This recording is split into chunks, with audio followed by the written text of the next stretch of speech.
Hello, welcome to the next webinar from the GoIT. And this company is actually fixing some huge problem, I think so. Because right now the main problem in IT is not the hardware, it's not the software, it's not the even some storage places or whatever. The problem is lack of the programmers, yes? Yes, indeed, and that is something that we are working very hard to make people who don't really have any experience in IT to join IT and start their careers. That's why Łukasz and Konstantin trying to help and actually find the people who can start from zero to hero. Yes, exactly. That's precisely what we do. Cool. And what languages? What is the path?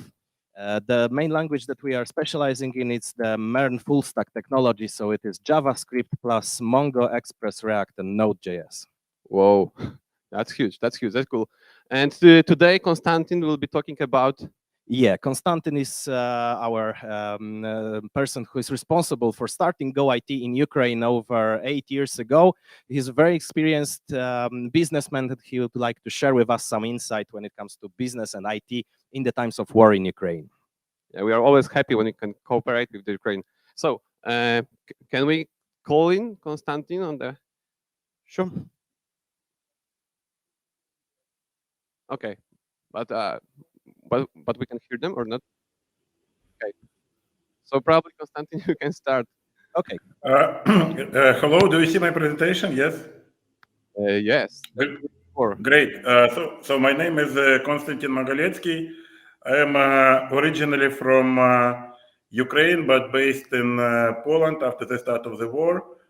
I was a partner in the largest investment fund in Ukraine, Horizon Capital, more than $1 billion in the management. And I also one of the co-founders of GoIT, which is the largest online educational company in Ukraine for programmers. But now we are not just a leader in Ukraine with more than 6,000 programmers, but we are also a growing leader in Poland, where we are already like a top 2, a top 3 player, and Łukasz is our Polish CEO. So I was proposed to talk about tech during the war. And I will cover this topic. Would be happy to answer your questions, if any. It's great that I am presenting through Restream, which is a very popular platform, but it's very interesting that Restream is actually a Ukrainian platform developed in Vinnytsia, started 7 years ago, and it's expected to be one of the next Ukrainian unicorns. They already got more than $50 million of investment from the leading global companies. And unfortunately, it's Vinnytsia where yesterday a lot of peaceful people were killed during the day, including small kids, by Russian missiles, which you might have heard. So that's unfortunately the reality which we are facing now.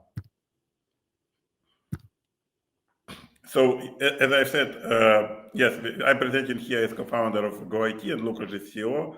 And we are one of the largest tech online educational companies in the region, and not just in Eastern Europe, but also we've started in Mexico, Colombia, and US. That's what we do. And we also actually launching education for teenagers now as well, and for kids in Poland. Yeah, so maybe I would ask just to come back to the previous slide for a second. I would just like to say 2 words about our Polish operations, just so the guests in here know who we are and what we are doing. So basically, let's please get back to the previous one. When it comes to our operation, as Konstantin said, we are not only based in Ukraine and Poland, however, those are our biggest markets for the moment. We are also present in other countries, and in general, we are happy to say that including our free and commercial courses, over 150,000 people already went through with them. So we are very happy to help people join IT, learn new skills directly from start. So if you'd be interested and have some people in your family that would be interested in it, we have both courses to can I please ask the next slide? From several different technologies, including what I already said, the full stack courses from JavaScript, Mongo, and Node.js frameworks. So basically, you're learning front end, and you can work as a full stack developer After all, there are also several other technologies that we are working with, but they are not yet operational in Poland for the moment. Please, next slide. And as I also mentioned, we are also involved in teaching the youngest people passion for coding from the earliest years. So if your children are interested in, for example, Roblox or Minecraft games, we are also operating with those as trainings. So that is pretty much all I wanted to say, not to take a lot of time. And let's return the voice to Konstantin, and he will tell us more about business in Ukraine. Yes, so I don't know much about Poland yet, but I'm learning. I have Polish roots. By the way, I have Karta Polaka and so on, even before the war. But in Ukraine, tech is one of the largest sectors and one of the fastest growing ones. So despite all the challenges which Ukraine is facing this year, during the first 5 months of this year, Ukrainian tech grew by more than 20% versus last year. So we continue to grow despite the war. It's also a very big part of taxes in Ukraine are coming from tech already. It's a very big part of export, so it's more than a third of services export. It's $7 billion of export income. I think actually it's more, and it's almost 300,000 tech professionals. Interesting that it's still less than in Poland. I understand in Poland it's more than 400,000, but we are catching up quite fast, hopefully, because we grow more than 50% per year. So talking about last year, shortly, it was a record year, like for many countries and for many tech companies. So several Ukrainian companies went public, become unicorns, and the rest almost $1 billion, as you may see, including GitLab IPO, which I will talk a little bit later. Ukrainian companies did a lot of acquisitions, attracted a lot of investments, but then unfortunately the war started, and one of the first things which Ukrainian companies did is closed. If they had any operations in Russia and Belarus still, they closed them, and they started opening in other locations, first of all in Poland, and I will touch it a little bit later. So that's the size of investment which Ukrainian companies attracted during the last years. So last year we fell short from reaching $1 billion of investments, which is a huge growth over just several years ago. And this year we expected to have more than $1 billion of investments. Unfortunately, it looks now like a very ambitious target, but deals still to take place in Ukraine, and I will tell you about some deals, some very big deals and investments which happened in Ukrainian tech recently during the war. So the February was a record month for Ukrainian tech, and the revenues of the industries were almost $1 billion, almost 2 times higher than a year ago. So we were on a track for a very big results and very big growth, and then unfortunately the war started. But even despite the start of the war, Ukrainian tech industry managed to keep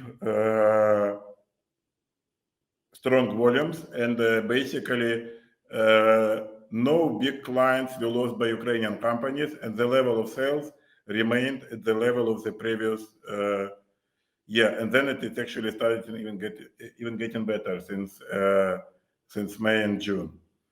So Ukrainian tech is doing a lot to support its country during the war. Quite a few programmers went to fight, even very well-known leaders of Ukrainian tech, like, for example, the previous CEO of the largest Ukrainian tech association, Ukrainian IT Association, went to the war, and unfortunately he was killed recently. It's obviously a big tragedy, but it's showing that different level of people, even very senior people, they go to fight and to defend their country. And even more than in the armed forces, we had Ukrainian programmers who joined so-called cyber forces and started doing cyber attacks attacking Russia, protecting Ukraine, and spreading Ukrainian information, Ukrainian view on things. You may call it Ukrainian propaganda, to get support for Ukraine around the world. That's an example of just some support which Ukrainian tech industry did. So it's a lot of helmets, a lot of bulletproof vests, a lot of Starlinks, which is very important because Elon Musk agreed to request from Ukrainian tech industry and started supplying Starlinks to Ukraine, and very big number of Starlinks were supplied to Ukraine, which is very important, not just for military operations, but even for civilians, like hospitals and so on. A lot of drones are being supported and supplied to Ukrainian army, which is also very important in the current war because it's a 21st century and it's not an old school war.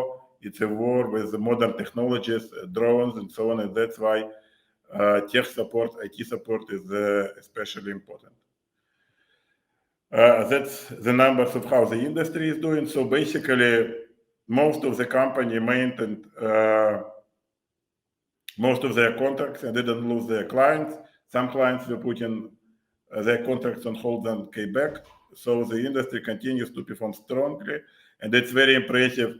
I know it from my experience because we have a software development company as well in our group of companies. People continue to work during shelling, people continue to work during relocations. So despite all this huge stress, people continued, our programmers continue to work, our teachers continue to teach, and we've got a lot of respect from our clients, both abroad and in Ukraine, that we did our best to perform. Do you hear me well? So I hope so. Yes, we do. Sorry. Great. So, but obviously, like one of the biggest challenges Ukraine is facing now is the clients want Ukrainian software development companies not to have all of their programmers in Ukraine, but to diversify because they have risk management procedures and so on, and to diversify the risks.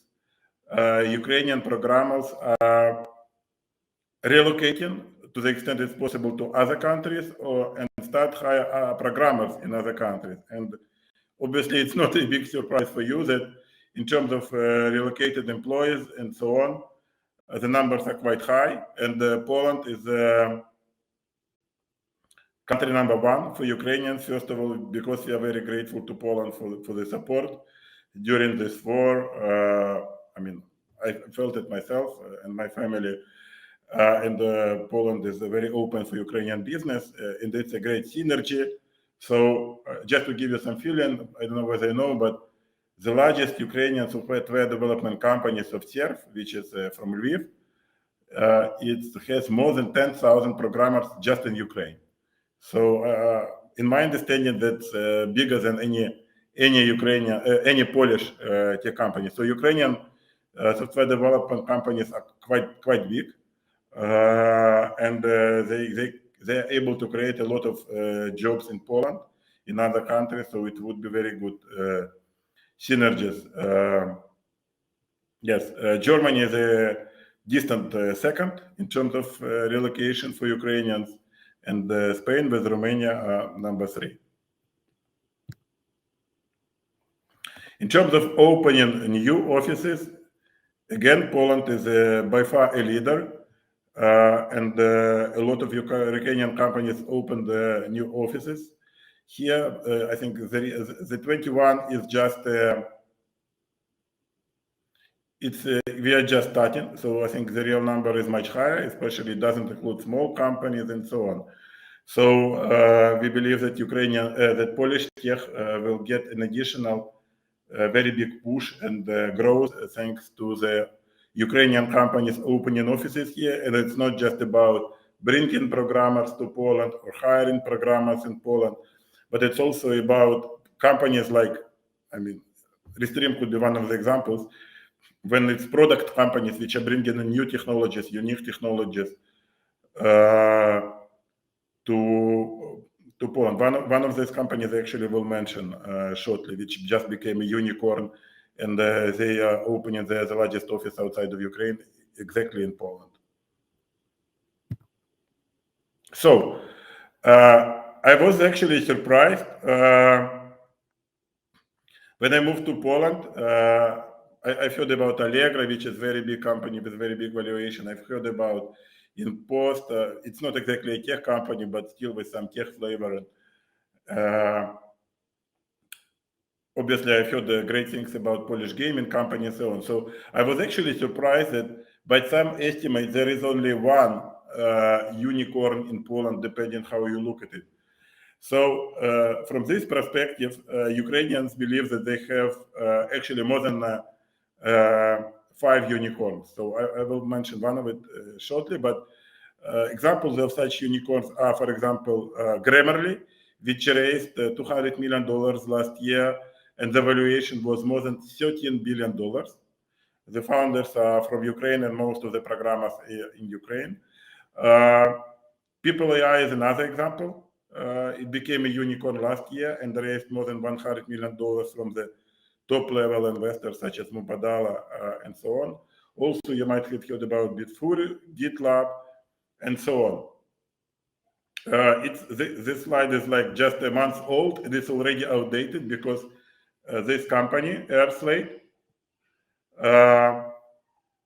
already became a unicorn also like a month ago. I will talk about it shortly. So one of the reasons maybe why Ukraine has more unicorns than some other countries nearby is because we have a very small, relatively small local market, relatively small consumer purchasing power, and so on.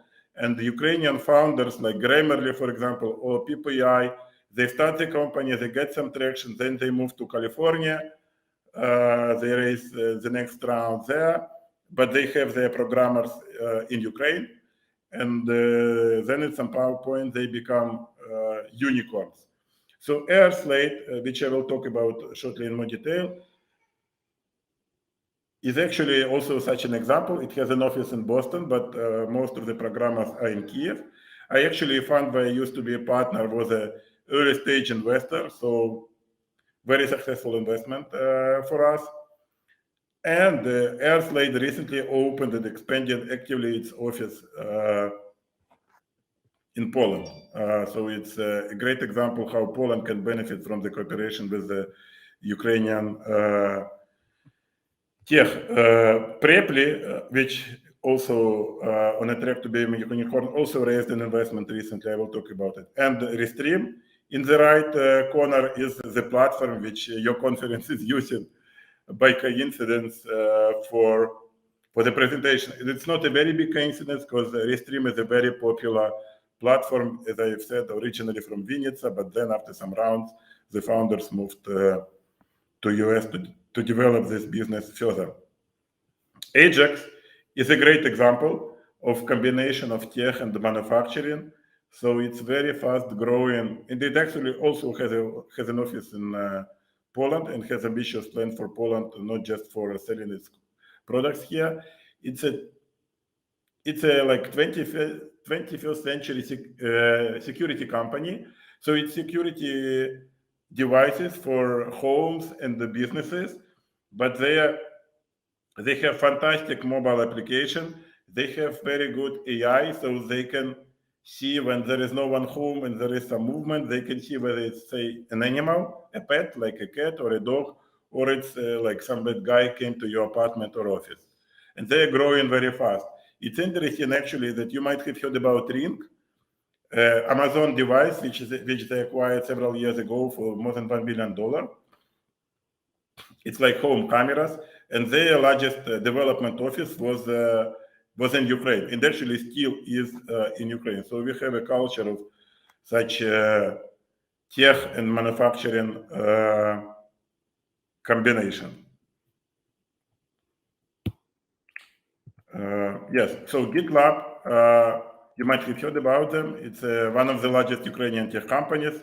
The founder is originally actually from Kharkiv. It's very interesting example. in many countries, in Ukraine and I understand in Poland as well, there is a perception that to become like really tech guy, that you should go to some fantastic university and study there, maybe become a PhD, and only then you can create something like very complicated. But GitLab is a great example that it's not true. So the founder of this company, he did not go to some cool tech university, but he did go to the courses, to tech courses, programming courses in Kharkiv.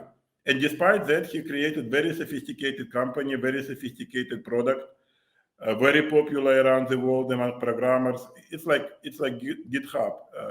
If you don't know what is GitLab, it's like GitHub, DevOps platform, very popular. And then they went public last year at the valuation more than $10 billion, and still the valuation remains very high. They got very top-level investors, grow very fast, continue to grow very fast, and so on. So for me, GitLab is very inspiring story when a guy who went to programming courses afterwards created a multi-billion dollar company, one of the largest, not just for Ukraine, but for the region. So despite the war, which is obviously like hurting Ukraine big time, Ukrainian companies continue to attract investments, and very big investments as well.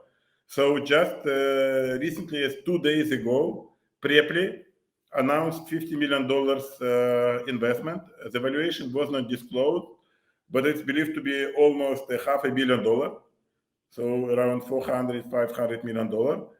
And Preply is a great company. It's actually quite active in Poland as well.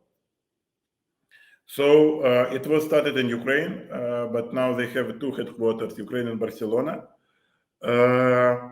It's one of the most popular tutor online platforms in the world. Actually, I'm using Preply to study Polish with my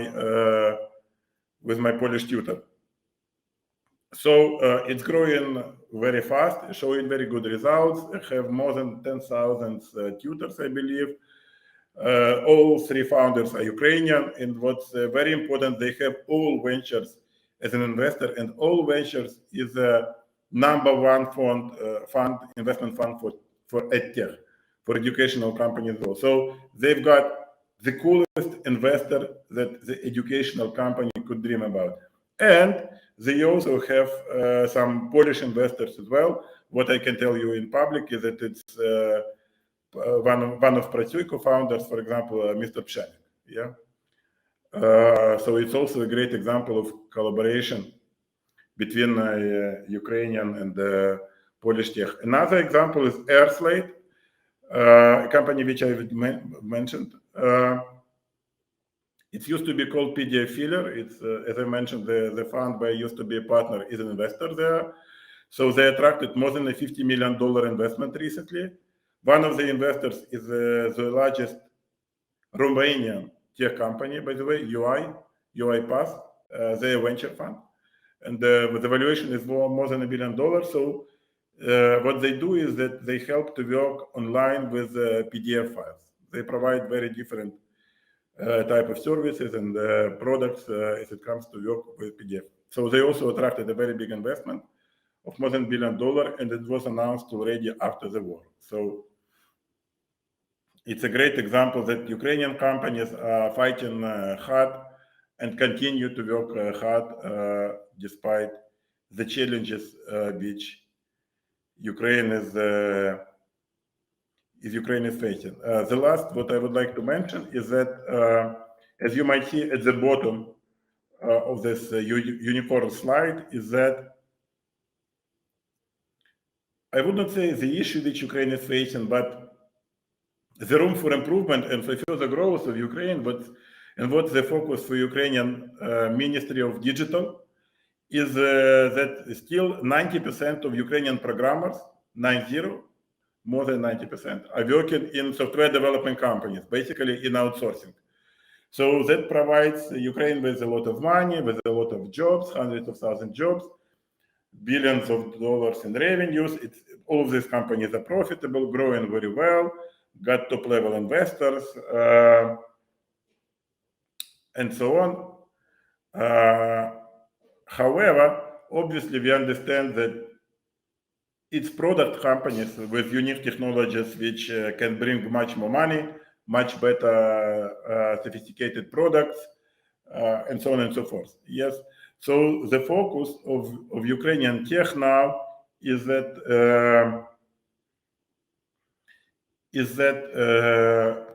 more and more product companies are expected to be launched, and in Ukraine, GoIT was launched recently, which is a very good tax regime for Ukrainian, and not just Ukrainian tech companies, but other companies as well, are opening their office in Ukraine and registering. For example, Revolut also registered in GoIT. It's actually also, we don't call it Ukrainian unicorn, but it's important to understand that actually Revolut co-founder and CTO, and so basically second largest shareholder is Ukrainian.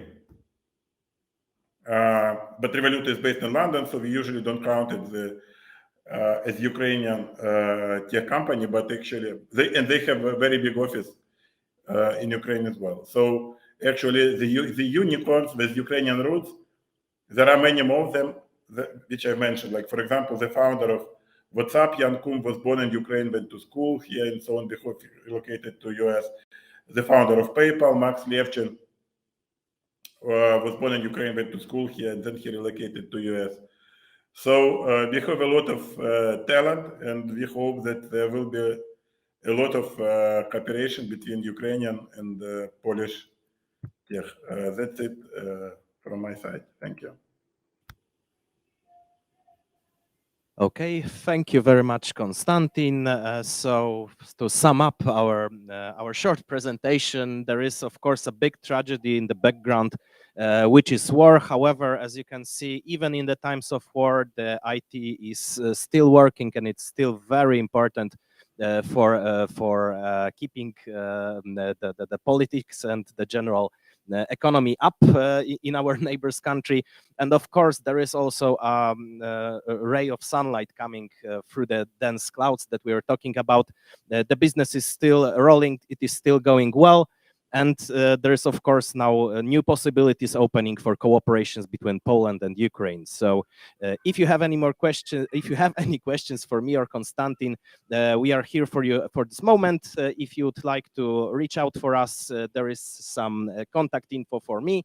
I can, of course, hook you up also with Konstantin if there will be some direct questions to him. So if there are any questions, we're all ears. If not, thank you for your attention.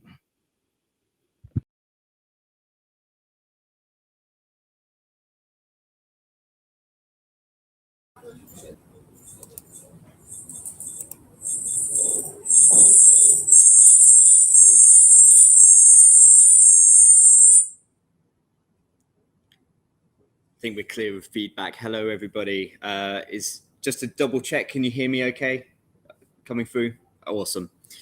So hello and welcome today. I'm James Hopkins again from O'Reilly. Thanks to those of you joining me again today. Just a quick recap for those of you that may have joined or missed our meeting yesterday. We did a webinar where we talked through the broad range of content that we have available on O'Reilly. From the really sort of heavily technological, the hardware, and those human skills as well, covering a wide range of modalities from the books, courses, and live events, accessible on mobile as well, of course, and introducing a little bit around our experts and our certification coverage. For today's session, we're going to take a little bit more of a view onto the interactive content that's available for you through O'Reilly. And we've got a few different ways that you can interact and really learn how to do and really apply the learning that you get from O'Reilly, ready to sort of put into your production environments and sort of working with those hands-on. So we've got a number of things to talk through today in terms of those different ways of learning hands-on with O'Reilly. And the first thing we're going to talk about is our labs, which take a very much structured approach to learning, taking you through linear steps, really being able to build up those foundational knowledge areas across a wide range of programming languages, tools, and operating systems. So just to give you a bit of an idea of the scope that we have within these scenarios, we have around 1,000 different labs available across a wide range of topics. You can see, for example, on the page here, we've got quite a few different Kubernetes labs set up. We also support many of those programming languages, including things like security, getting your hands on with things like Kali Linux and various operating systems as well. So just to give you a bit of an insight to the experience that you can get with these, I'm just going to do a very simple Kubernetes first cluster. So let me just type in here. We'll do a quick search and then jump into one of these so you can see what the experience is going to be like for you. So I'm just going to load this one up, which is around the first application with Kubernetes. You'll see we have a little bit of information on the first page in terms of what you'll be learning throughout this particular session. This is around 20 minutes that is expected to take to complete. But we do find for those people, particularly if you're starting out with these tools and the hands-on application, that you might go through multiple times, first just to grow familiar with some of those key outputs, and then to really build up your fluency in coding and operating in the command line interface. So these as well, a lot of our labs are designed by experts. You'll see, for example, Jonathan Johnson, who's one of our leading experts in Kubernetes and microservices, and has many other content areas, and including some of those expert playlists that we talked about yesterday. So to give you a bit of an idea of the experience you'll have here, I've just jumped into the lab now. And you can see we have a slightly different setup to what you will have seen in some of our previous types of assets, where we have our terminals over on the right-hand side. In this case, we'll be sort of bouncing between two different terminals. And we also have our link out to the Kubernetes dashboard as well. So if you want to use that kind of graphical user interface, then you have the opportunity to do so. So then on the left-hand side, this is where we then get our learning. So this is our kind of structured learning, taking us through all of the different elements as part of this activity. You'll see this is then broken into steps. So the initial one is around setting up that initial cluster. And we can either choose to sort of type everything in manually. So if you're really building up your fluency and using the tools, then that can be a really useful part of it. Or if you're just starting out and you want to see what the outputs look like and grow in familiarity, then you also have the run commands on the left-hand side. So we can we can just click here. We can see that everything is loaded. We've got the Kubernetes status. Everything's ready for us here. And then we also have the ability here to we don't have to follow this exactly. So if you do want to try out different variations during these pathways, then you're more than welcome to. Most of these are set up in an Ubuntu environment, so a lot of those commands that will be familiar to you there. And of course, we can decide if we want with this particular one to get our version here, we can just type that into the command line interface as well. So I'll just do that very quickly to show you that we can sort of take both approaches here. And then the other thing you might want to do is to jump into that Kubernetes dashboard. So what I can do here is I can generate a token. I'm just going to very quickly copy and paste this for us now. And then we can open up the Kubernetes dashboard from the top or from the link within the guidance. And then when this goes in, we can just very quickly pop in our token and engage with the sort of user interface here. If I'd gone through steps 2 and 3, you would have also seen that there was the pods had been created already. But just for today, this is just to get you started so you can see the kind of experience that you can expect here. So the next type of interactive content we have are our sandboxes. And these are really our open environments for you to be able to play, experiment, freely make mistakes in a temporary environment where nothing that you do rightly or wrongly is going to have a bad impact on your production systems. And again, much like with our labs, we support many different tools. You'll see we have things like DevOps tools, PowerShell, Kubernetes and Docker from a microservices standpoint, as well as all those programming languages such as Java, Python and the like as well. These environments will be very familiar to you after the conversations we've had over the last couple of days, showing off some of these features with the programmers we have hastily typing away in the other room. You know, very familiar environments. And just to jump into the Python sandbox, these will come with, let me just make sure that's loading. These will come with your kind of real basic intro. There's no guidance here. So this is really a place where you can copy and paste code in. You can use the familiar debugging tools. But you also, from the VS Code editor, that IDE, you have the ability to then really build up your stacks as well. So if you're using multiple programming languages together, you can see, for example, a few prompts we have here. We can really quickly piece this all together. We can create an environment familiar to us and really sort of make the most of this opportunity, knowing full well that as soon as you click that X, everything will be kind of temporary and removed as well. So a very free and sort of experience for you to jump into. So the next thing I wanted to talk about then is a brand new sort of release from O'Reilly, which is the concept of the Cloud Labs. And we've just released our first set of Cloud Labs, which are for the Microsoft Azure cloud. And along with this, very similar to the labs we built up previously, these are very much scenario based, taking you through a lot of the foundational activities in terms of setting up storage solutions, building up networks, and various other things relating to those fundamental skills.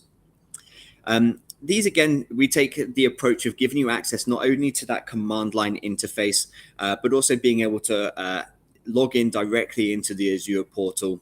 And I'll just give you a bit of a brief in terms of what you can do here. I'm just going to search for one of our kind of more simple ones as a non-programmer or architect. It's always good for me to keep things nice and simple here.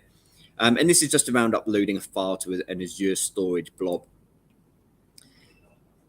So this will be then, this will start to be pretty familiar now from the first one I showed you. You'll have your descriptions available for you, your learning objectives, and you'll also see with some of these that they're designed to build up a kind of pathway. So we look at some of those skills, we link them together into interactive sets as well. So you can go step by step through a much larger program, as well as through the individual steps within that particular lab. So once I start this off, again, very similar to what we had before here, but the first thing that we'll be doing is creating ourselves a temporary login to use Azure. So this means that you don't have to kind of log into your production environments or try and create new environments for you to work in, but you can really easily and simply get the usernames and logins here. So I'm just going to generate that and then walk through a couple of the steps and then just show you the ease of login when we get through to the graphical user interface as well. So again, much like we did before, we'll sort of be building up. It'll again, you'll have your run command, so it's really simple to follow that and just kind of see the initial processes. And of course, you have the open command line interface here. So if you are trying out variations, then it's very easy again for you to do so. And I'm just going to run through a couple of these just to get through to piece here. So this is where I can then echo the username. So I'm going to do that now. And I will also do the password there.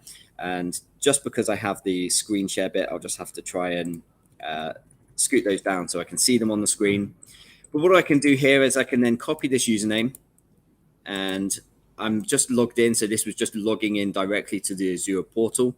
I can pop these details in here really nice and easily. That'll take me through to the password. I can then jump back, grab that password as well.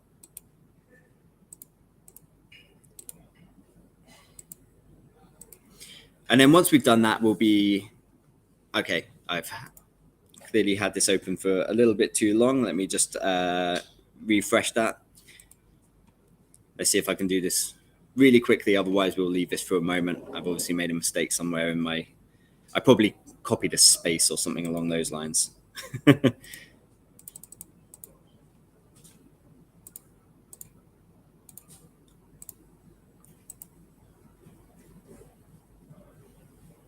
Okay, I think I'm being too quick for the system. But usually, if you copy successfully, and you don't copy any extra spaces or characters in, which I think is what I've done here, then normally you can jump straight into the Microsoft Azure portal. You'll be able to operate everything that you would normally through that graphical user interface, including the setup of your virtual machines, your storage solutions, and everything from there as well. So apologies for my mistake there. So the next thing I wanted to talk about very briefly is the idea of challenges. And this is really where we start to then look at that application. So making sure that all of the learning that you're doing through O'Reilly, it really has a place that you're able to complete those tasks. And often much more important than just purely the knowledge itself is really that then application into those different functions. And what we have with the challenges is you'll have a kind of a presentation of a small challenge. Usually these will be relating into particular learning paths that we have, perhaps also the live events, which I'll talk about in just a moment. But these will give you a kind of a really brief overview. And I'll just open up the kind of the spring challenge here. So you can see again, even with the challenges, we put these into slightly larger interactive sets as well. And then what you'll have here is you won't have that structured guidance. You'll just have the presentation of that particular challenge. You will then have your open terminals or dashboards, depending on the type of tool that you're using. And then you'll just have to go through and try and answer those questions, unlocking the kind of the answers as you go along as well. So you can see here that this is working in Spring. I've got sort of a link out to my IDE, my terminal, much like we've seen with some of the other interactive assets. And then over on the left-hand side, we then have a kind of presented task. So this is around sort of customizing the authentication and authorization. So this will be setting up some of those profiles. And what we have here is we're looking for a particular file that will then kind of unlock for us as soon as we make those changes here.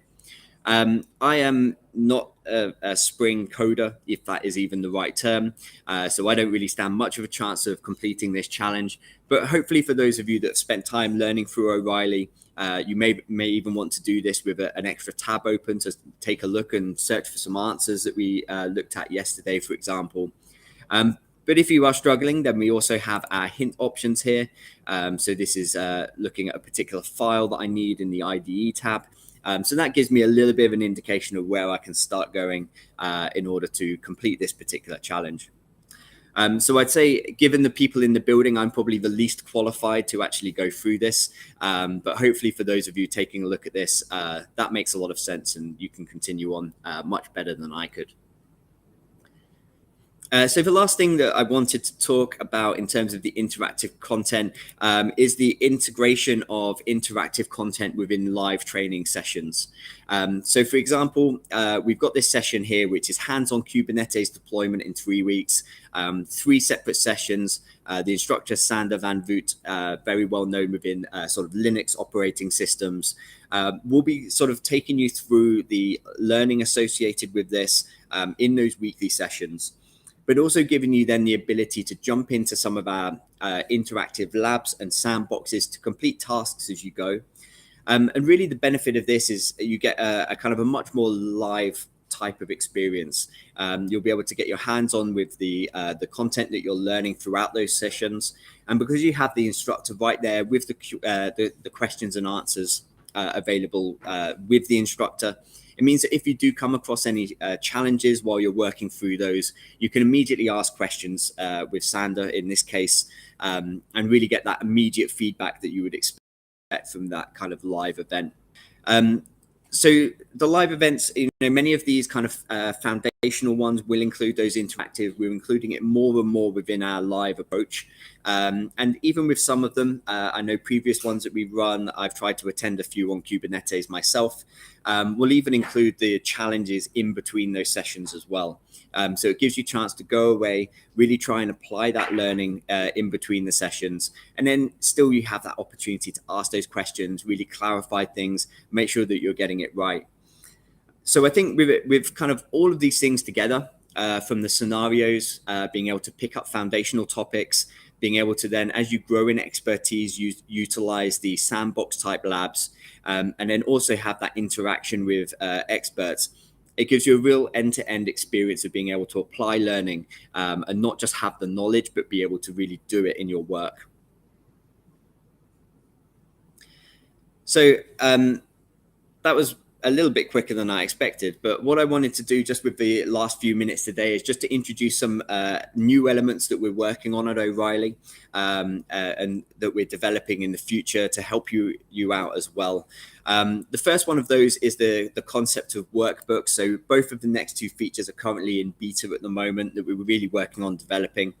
The first one is the concept of workbooks, and this is an opportunity for you to share knowledge with your colleagues as well. So this is just a really brief example that I've pulled up around sort of demonstrating sandbox environments in Python. And what we have here is on the left-hand side is we now can put in our own text. So if you want to guide someone through particular processes relating to your organization, then it means you can make very specific pathways and scripts, really great for onboarding people to the specifics that you use within your organization. Here I've just gone through just a few basic commands, understanding Ubuntu a little bit, understanding Python just a little bit here as well with a bit of text laid out here. But the other way that you could use this is also to set your own challenges. So if you're looking to test new teams, making sure they're fully aware of what they're doing with your internal systems and the nuances that you might work with. Perhaps it's about setting up the stacks that you work in general. Then these can be a really good thing in the future for you to be able to really list that out, share expertise with other people in your organization.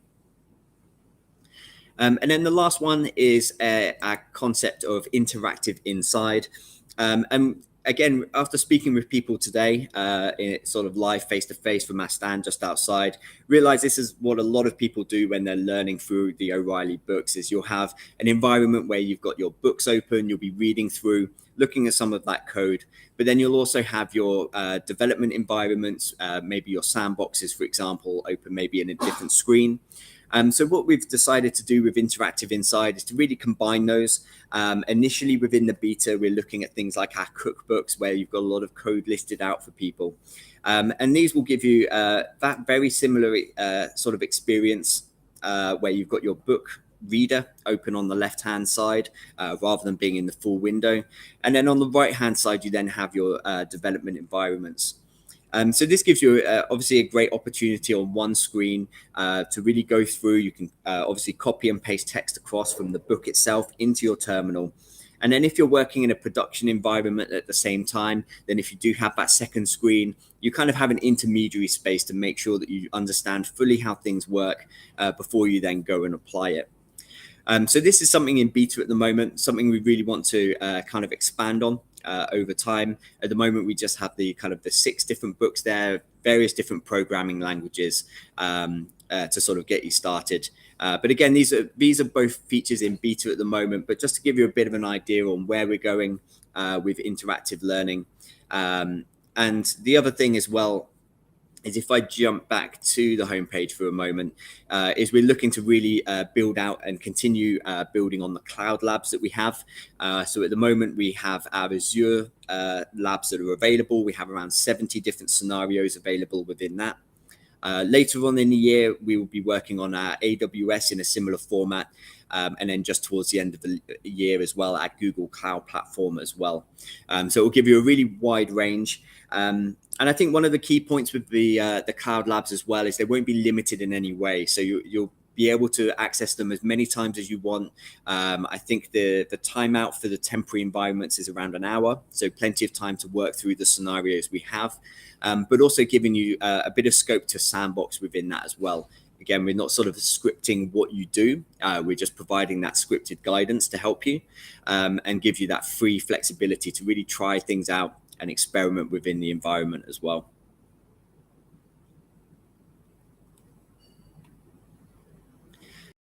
So I think that really concludes what we have in terms of development environments. I'm sure if there was programmers stood where I am today, they would be able to get a lot more out of it than I can.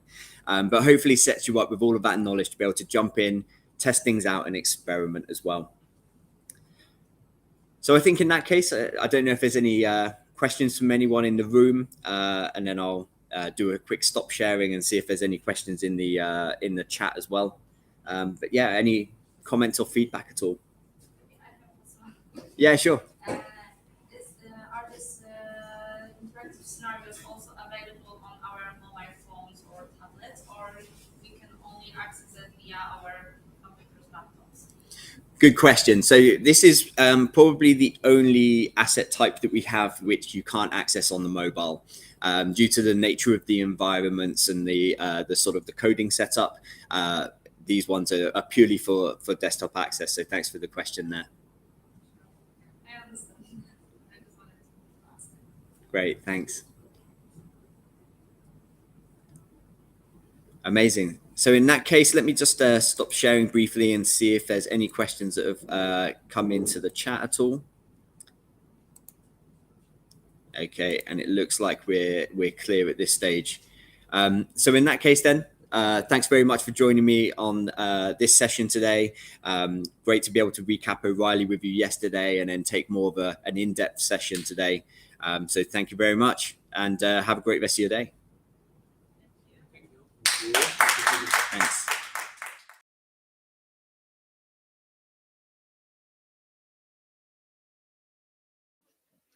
Hello there after a short break. So now we will take care about our on-site teams.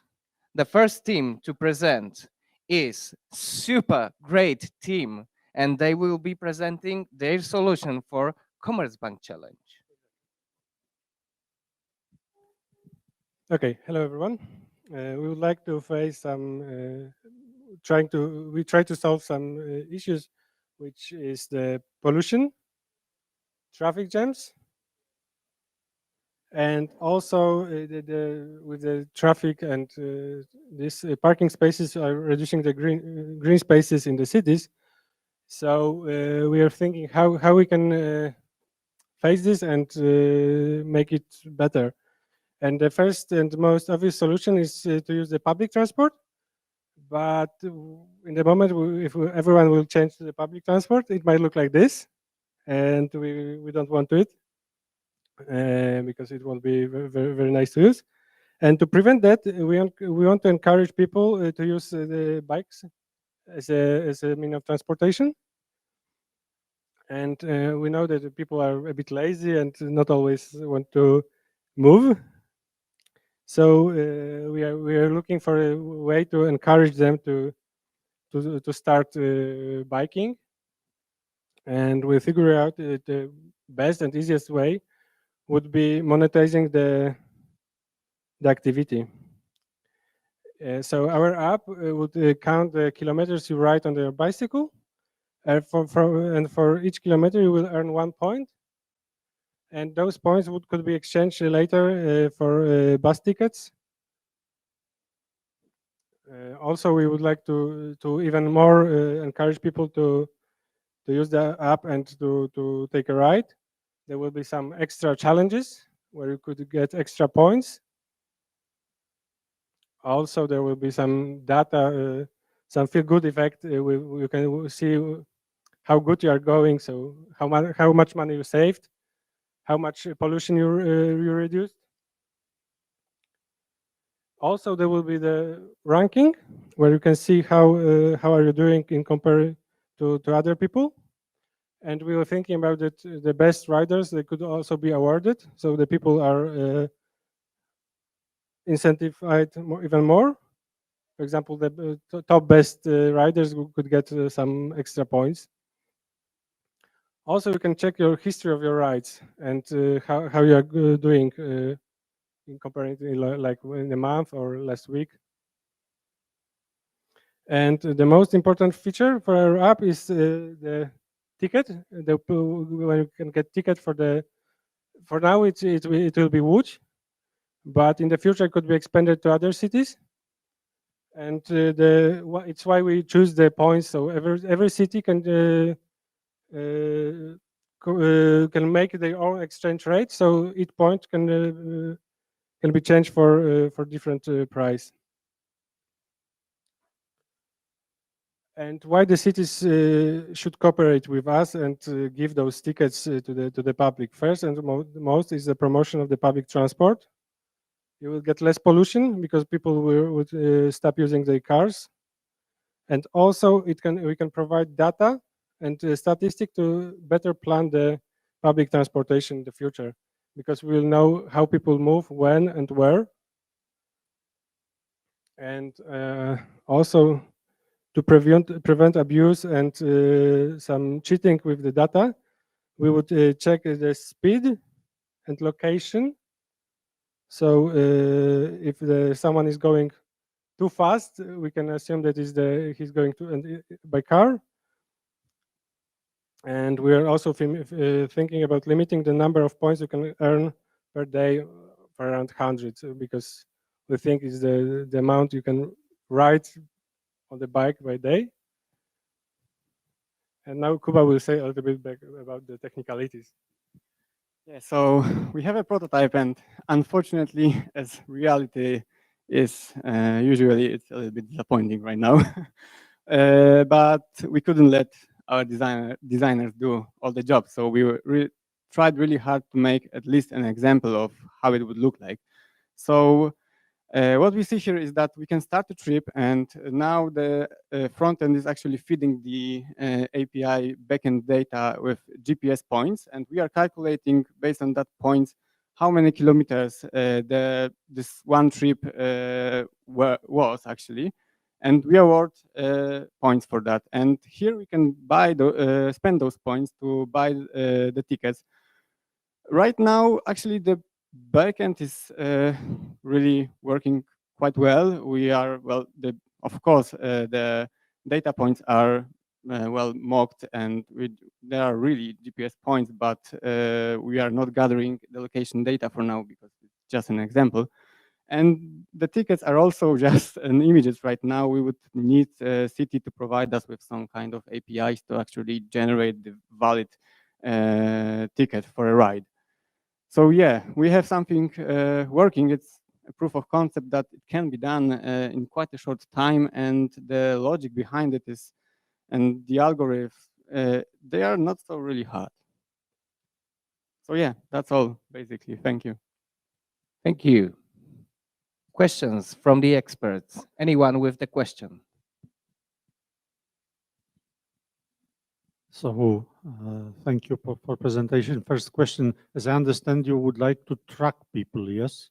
Because when you got those points, so this is like how I moved already.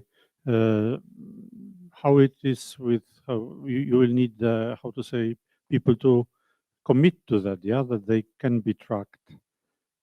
Do you have any idea how to secure the data, because it might be also sensitive data?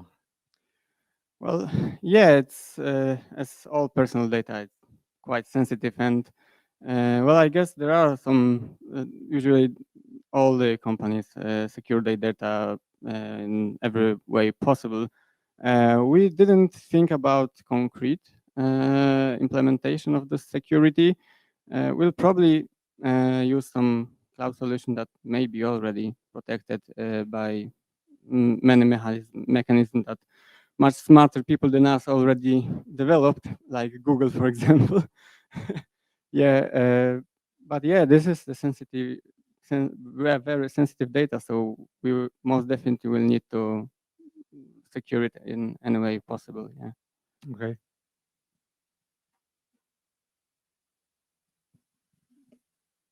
Are you planning to just support cycling or other kind of means? Basically, the app works solely based on GPS data coordinates. So if you are walking or you are driving an e-scooter, for example, if you have your tracking option in your mobile, for example, turn on, then there's no problem in just sending us the GPS coordinates, and then the distance will be always calculated. So yeah, sure.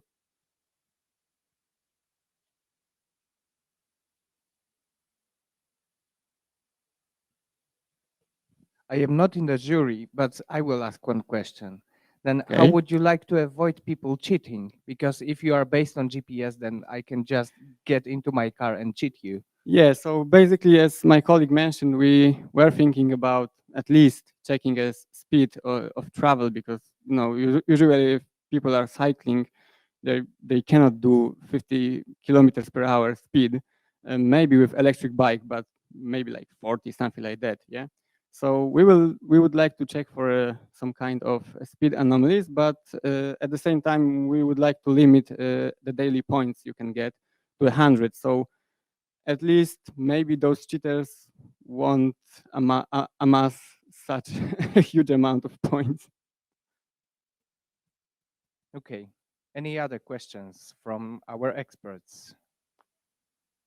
That is not the case. Thank you very much. Thank you.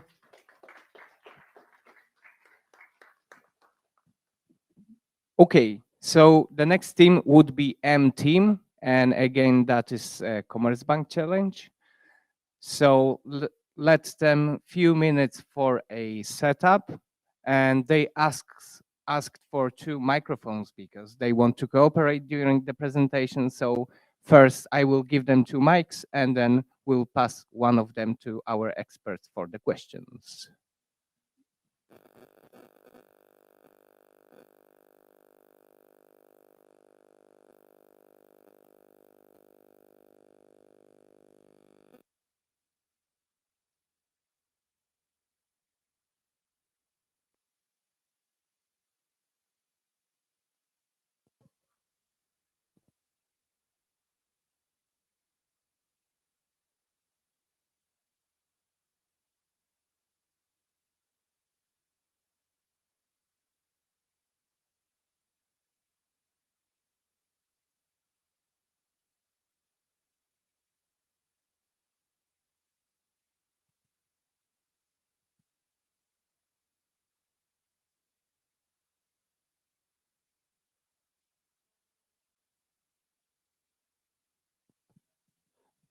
Hello, I'm Bartek. I'm typical IT guy. I was driving to the work individually, and there was always a problem to find a free parking slot. I've noticed that many of my coworkers are also driving to the work individually. I think it doesn't make sense. I've got access to CanGo app. It's a benefit from my company. Using this app, I can find a driver who can pick me up to the work. I don't waste my time looking for a free parking slot. I'm saving my money on the fuel and saving my time, what's obvious. Hello, my name is Przemek and I am a driver. And I go to my work, my office every day and by myself with almost empty car. And I was worried about a lot of people going with almost empty cars. And I was worried also about the growing CO2 emission year by year. I found the Kangoo app where I can find coworkers and people from other companies and also private users, which I can pick up and we can go to work with one car together. Let's go. I will show you how it works from the point of view of driver. So we have the main screen where I have a subscription which is active. It's for free for drivers and it's connected with my company. So let's offer my ride. I can put information about my location and where I can go and how many people I can take with me. I can also add some points where I can stop or where other people can wait for me. And okay, let's offer my ride. And when someone is interested, I will get notification and I see that Amelia wants to ride with me tomorrow. Okay, accept. And we ride, and after our ride, I will get some points on our cafeteria system and information how many CO2 we saved. So let's go back to home screen and to check how many Kango points I have. And here I can change them for hours, like coffee. So everyone likes coffee, right? Okay, so from passenger point of view, I have a subscription. It's paid by my company, and I'll find my first ride. Okay, so on this screen, I enter my from to locations, filling date, time fields, and so on. So let's go. Okay, so application shows me best match options. The first one is my coworker. It's a trusted driver because it's my coworker. Uh, there is an electric car which is important to me. I will choose it. Okay, and now I see that I have a notification. Okay, Amelia wants to ride with me. Oh, it's nice. And after that, I'm on my way. Oh, and I've just saved more than 2 kilos CO2. That's simple, yeah? Any questions?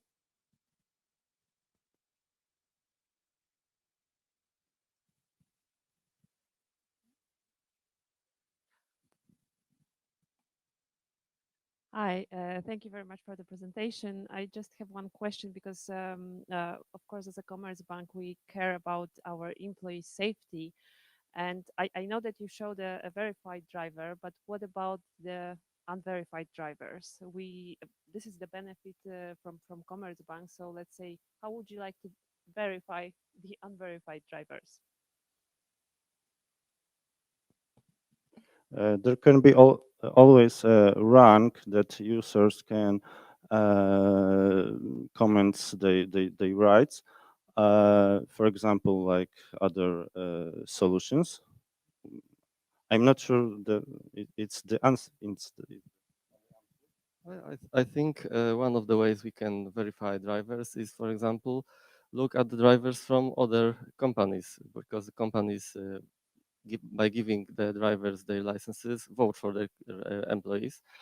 And the individual drivers who sign up for our subscription, well, they have to show, prove themselves first by giving many rides and being ranked high by their passengers. Okay, thank you. As I understand, this is the idea. So how much of the code have you implemented? Well, some of the screens of the applications are working, but without the backend behind it being fully implemented, because we didn't have enough time for that. And well, that's a complicated app, obviously. Yeah, we did the integration. The maps that we are showing were actual maps from an Mapbox, from Mapbox, right? The most part of application and screens are ready, but not 100%. We also have Mapbox building, but for presentation we just show you mockups with maps, which is Okay, already working. Okay, thank you.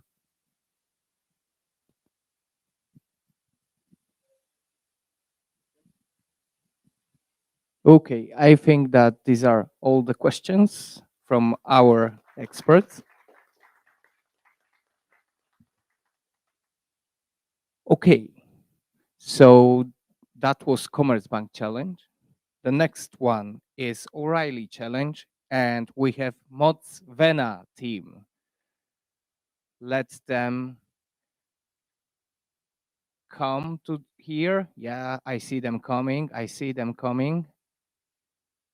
They will set up, and in few minutes they will come.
Hi.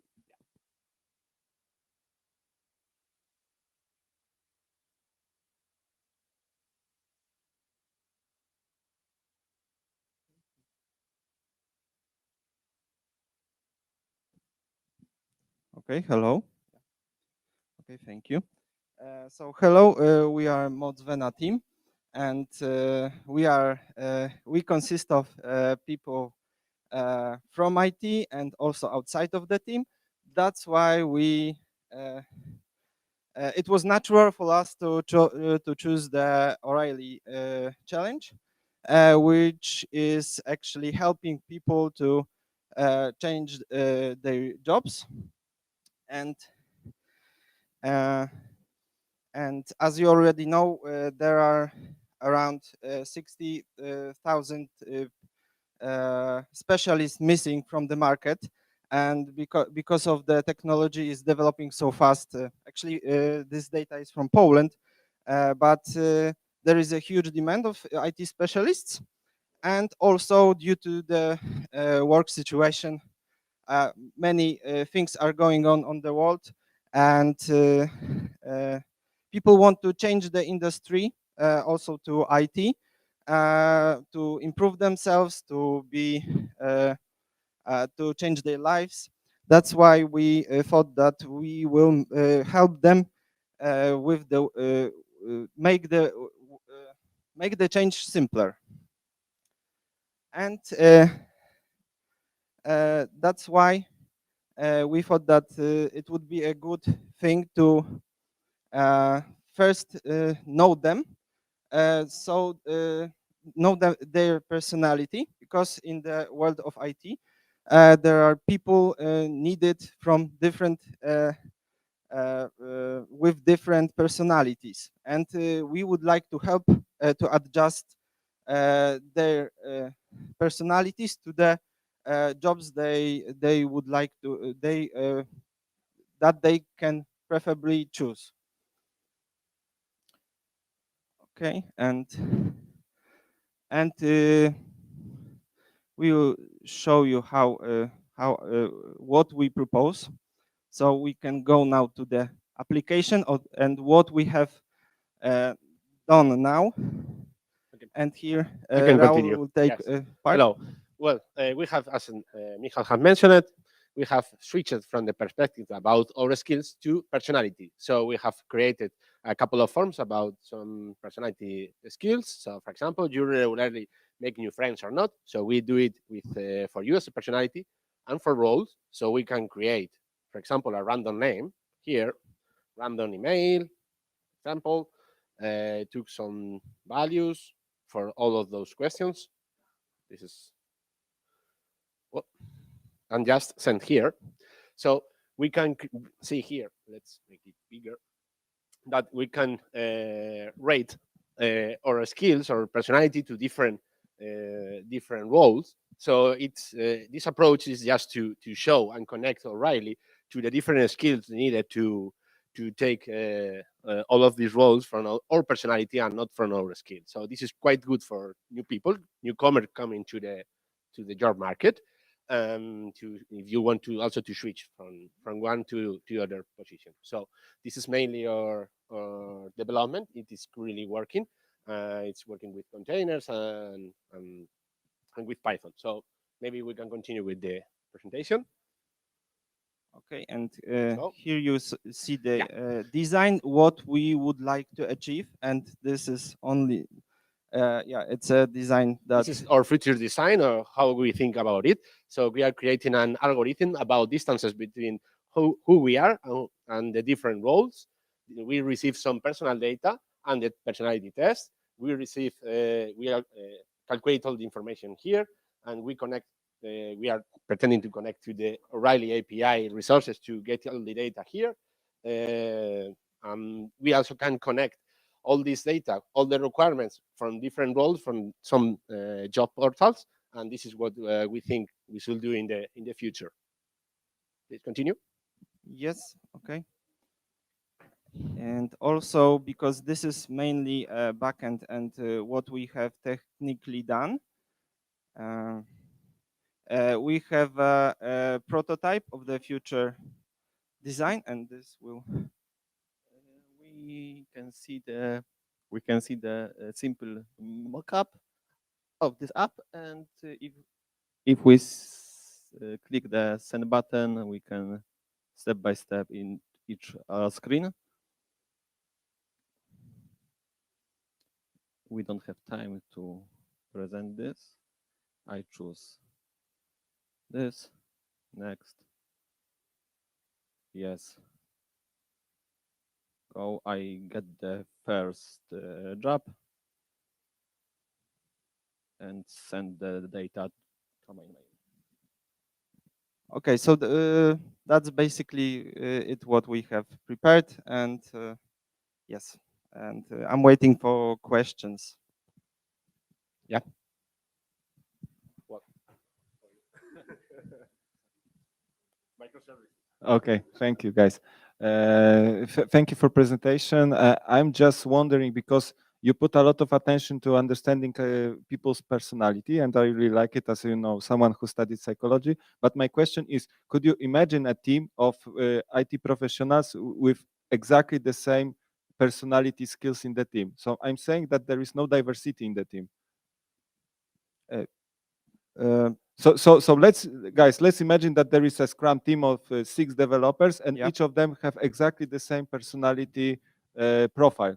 And if it would be a good idea to build this type of team, so everyone would, for instance, with C# or Java or whatever the skill would be needed, will have exactly the same personality skills. So it means that we follow Yes, your logic, and this makes sense. So what you may want to do, or you may do, is just to create some new roles.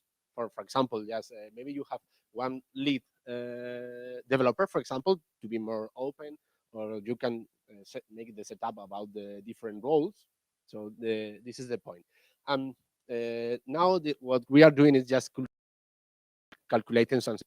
So maybe you are, or as a company, you may want to make some weights to different questions. So maybe you are a manager, you may prefer to have different skills for different points. So not all of the questions are as important as the others. So this is just the definition of what you are looking for. Just create new roles and look for those people. Could be a... And also I will add from my perspective that the whole team is not only developers. We have Scrum Masters, product owners, and so on. And I thought more about assigning also people to those different roles that are around the developers, and they are as much important as the developers, I would say, from my perspective. So what we want to look for is just to fill the gap between who you are and the position. So maybe you have a definition as a manager, and you have the personality of the employee. So with these differences, we may have received some information from maybe even for your company, from Google, from O'Reilly. So this is what you need to be what we need. Well, any other questions, points? Yes.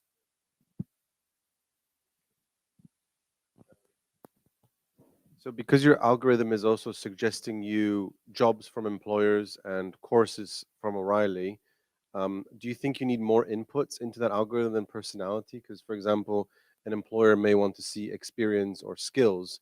O'Reilly would Yes. need to see skills to give you the right Yes, course. yes, So it could be added without a problem. Could you please show the screen?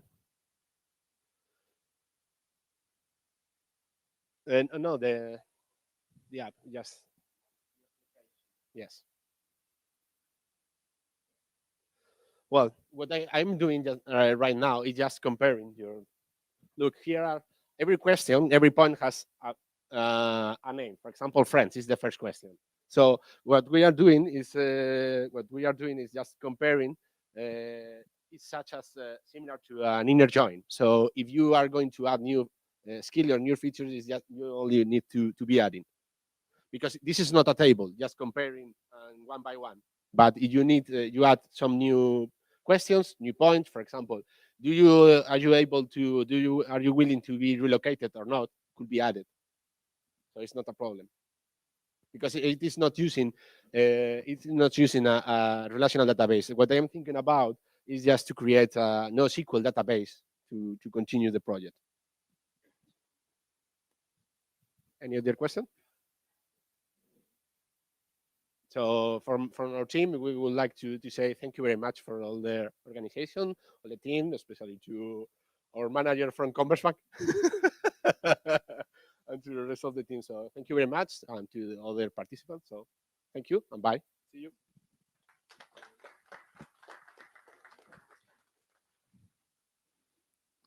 Thank you. So that was the O'Reilly challenge. And now we step into Zoo challenge. So the first team to introduce themselves is Wesołe Jagódki team. Come on.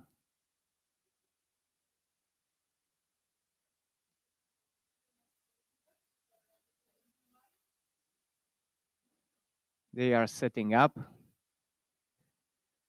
Give them a few seconds.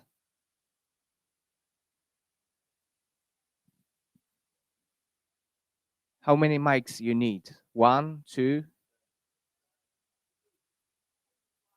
Okay. So if you are ready, the stage is yours.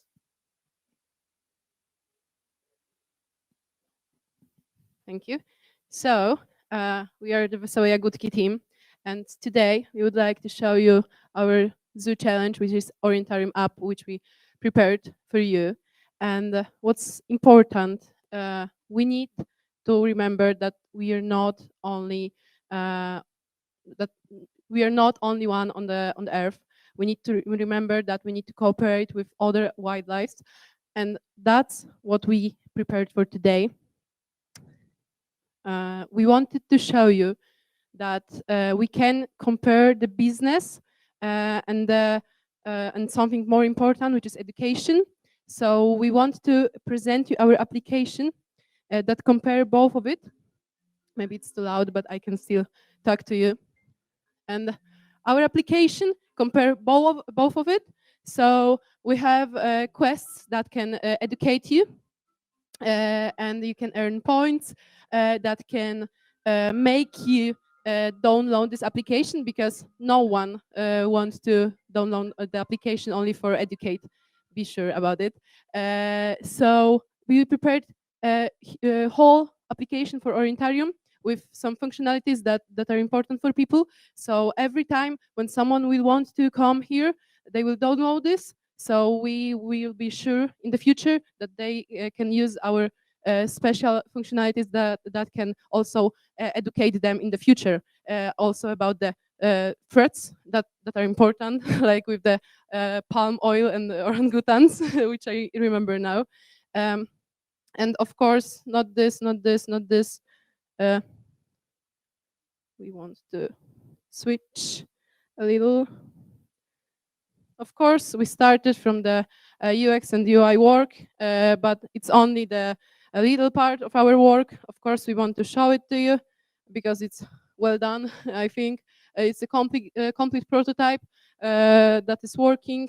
So that's good to show you. Of course, internet is not the best one here, but it's not the time to show you the prototype. We also have the application, so we will tell you more about the application showing the real one. So yeah, we need to take our phone.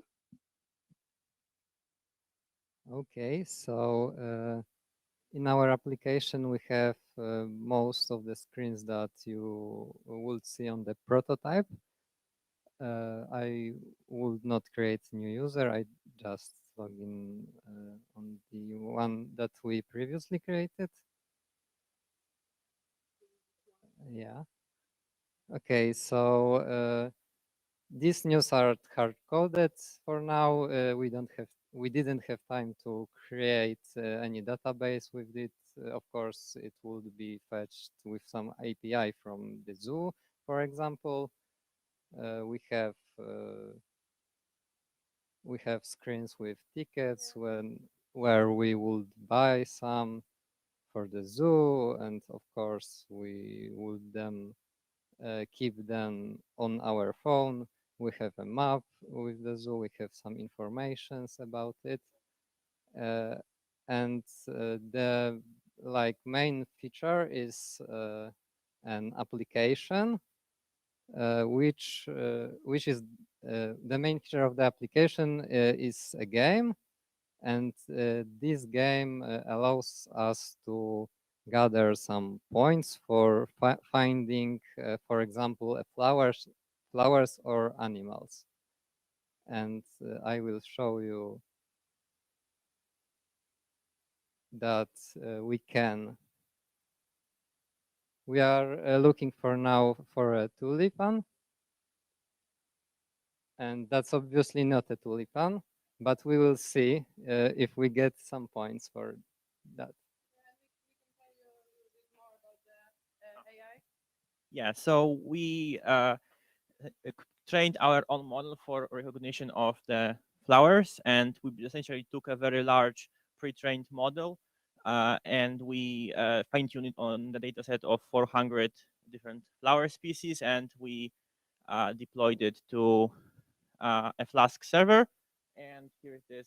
Here we can see that it correctly recognized that this is not a tulip. And now we will take the photo of a tulip, and it should work. Yeah, and that was also important for us because after adding the photo, you can also read about the here flowers, but also animals. Learn how to help to cooperate with them, like just not killing them as we do on the daily basis. So we can also learn. But the most important thing here, you can get some points after adding this, and then you can use them to get some free tickets, some discounts, some cups, mugs, t-shirts and stuff like this. So we are sure that people want to use it later. And also we thought that you can also use this application inside and outside of Zoo. So we can have more of clients. And that's all. We showed you already everything. So thank you. If you have any questions, then you can ask now.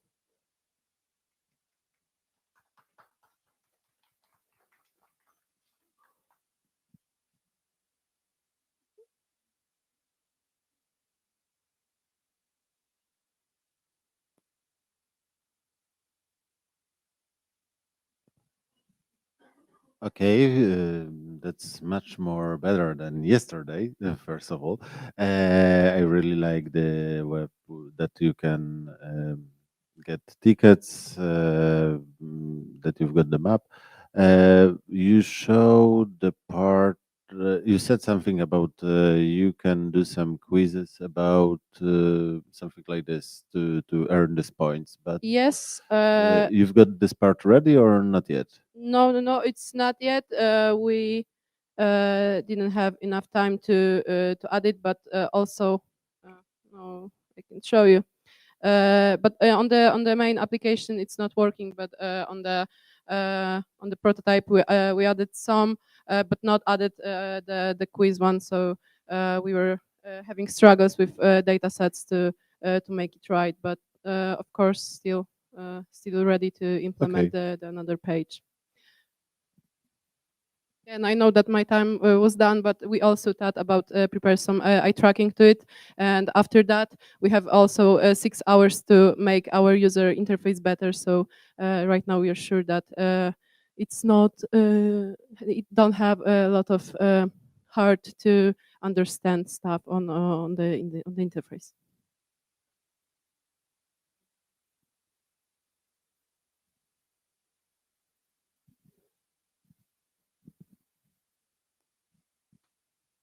No more questions, I guess. Thank you, guys.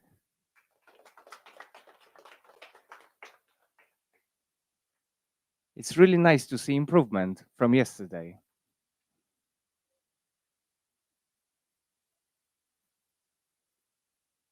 Okay, next team challenging zoo is Parrot.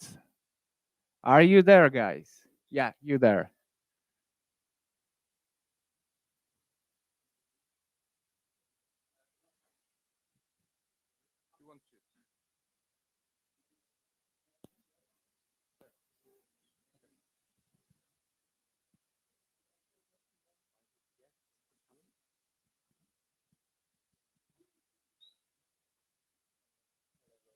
Test, test, test, test.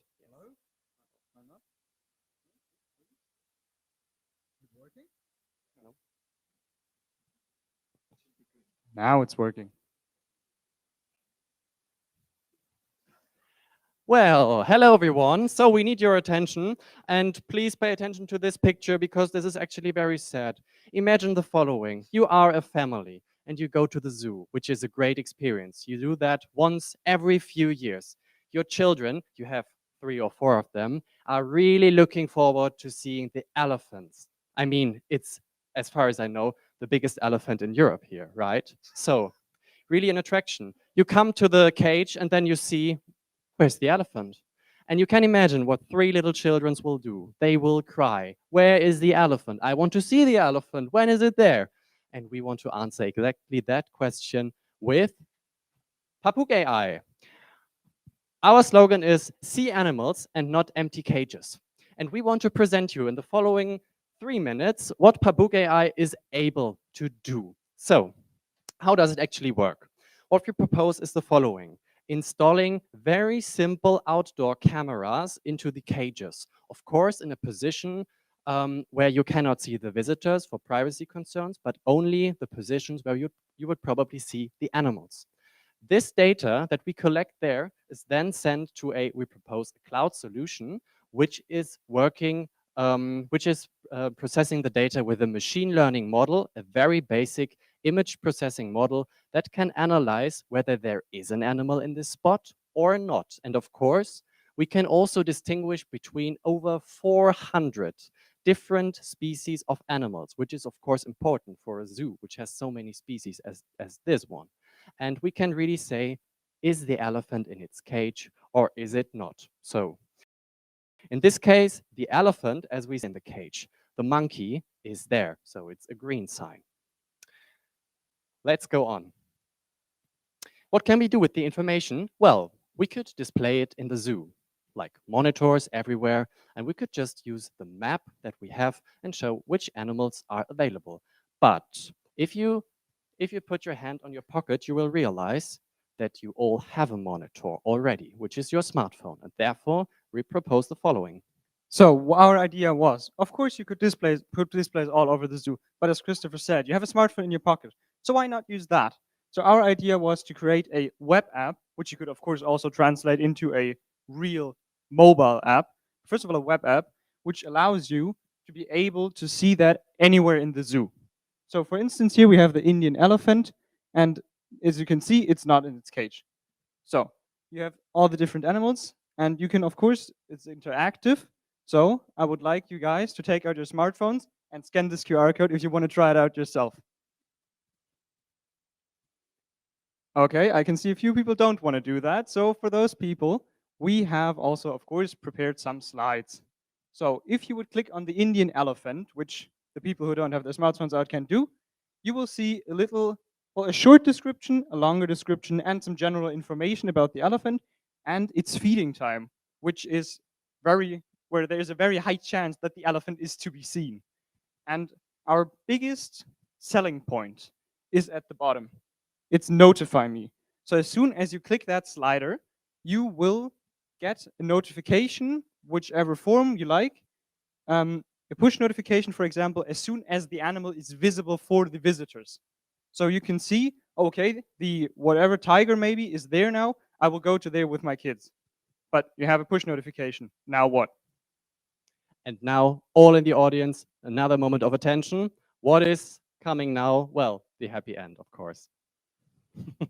So we got the notification. Finally, the elephant is in its cage. We can now visit it.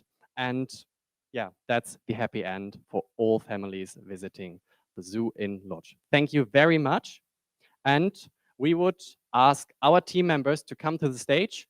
And then we would ask you whether you have any questions for Papuk AI. Thank you.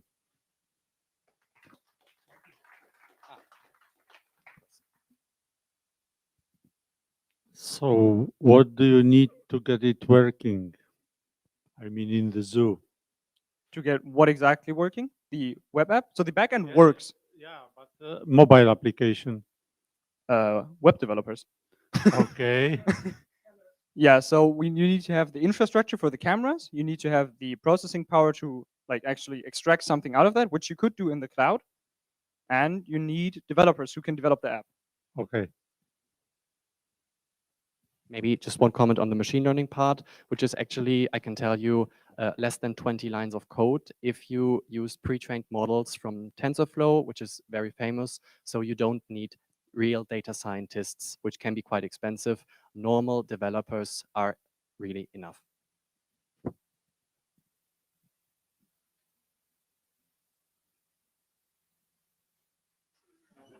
I see some smiling. No more questions. Thank you. Thank you.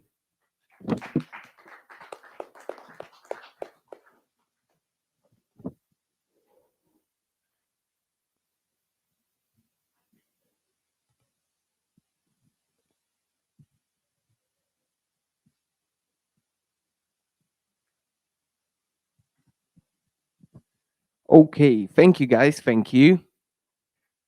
Now, next team, Cunning Beavers. And they just told me that Cunning Beaver is capybara. And I never heard that Cunning Beaver is capybara. Guys from England, can you tell us, is Cunning Beaver a capybara or no? Yeah. Yeah. Cunning Beaver? No. Never heard of that. So Cunning Beavers.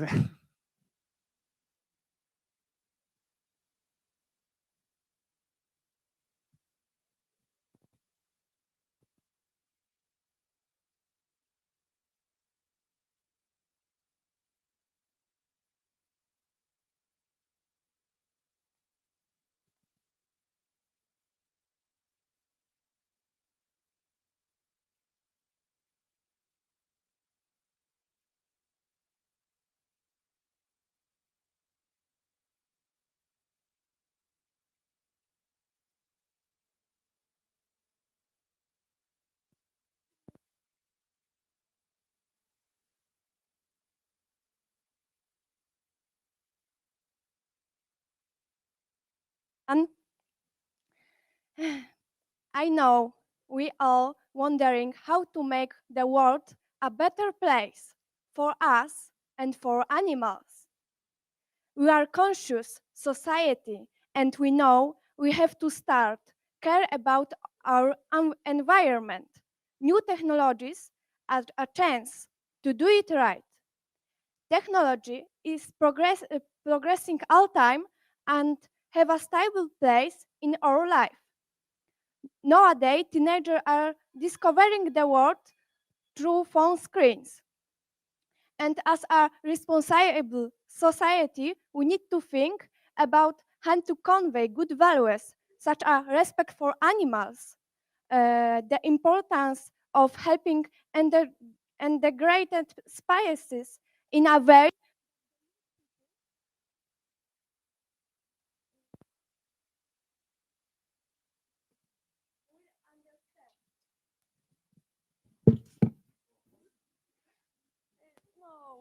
maybe we will. You will not be on streaming. Online people won't be able to hear you. I don't know if most work now.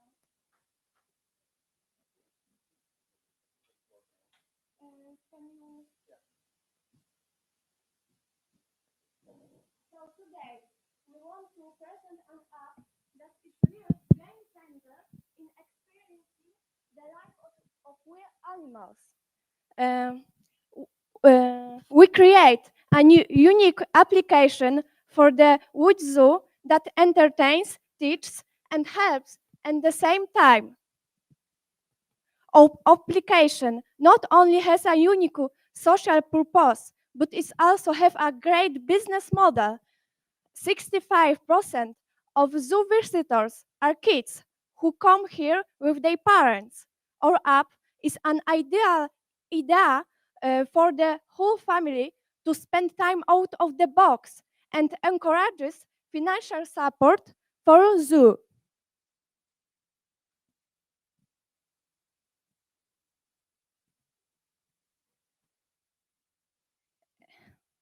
We start our work from brainstorming, and now I want to show you our prototypes that can visualize our ideas.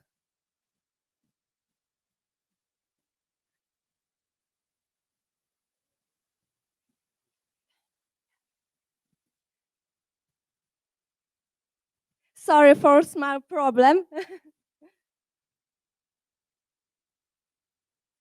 Okay, now we can show you our prototype, and when we log in,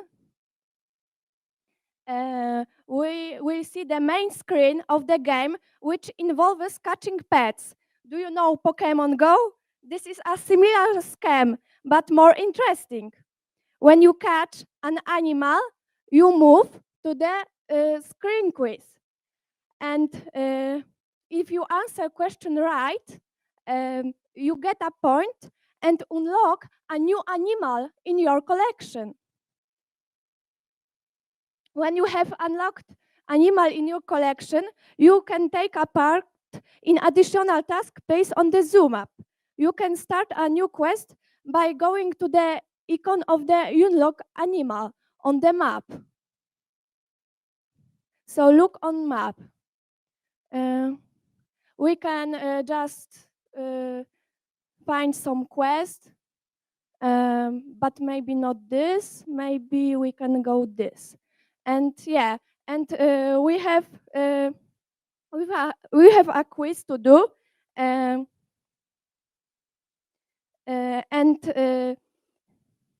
each achievement you manage to complete gives you additional points and achievements which you can enjoy on the achievement list.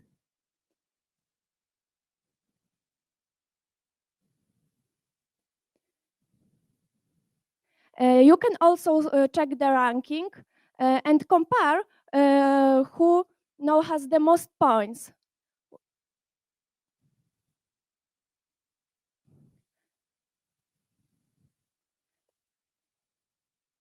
And it's a good way to monetize this project, because in the future we need to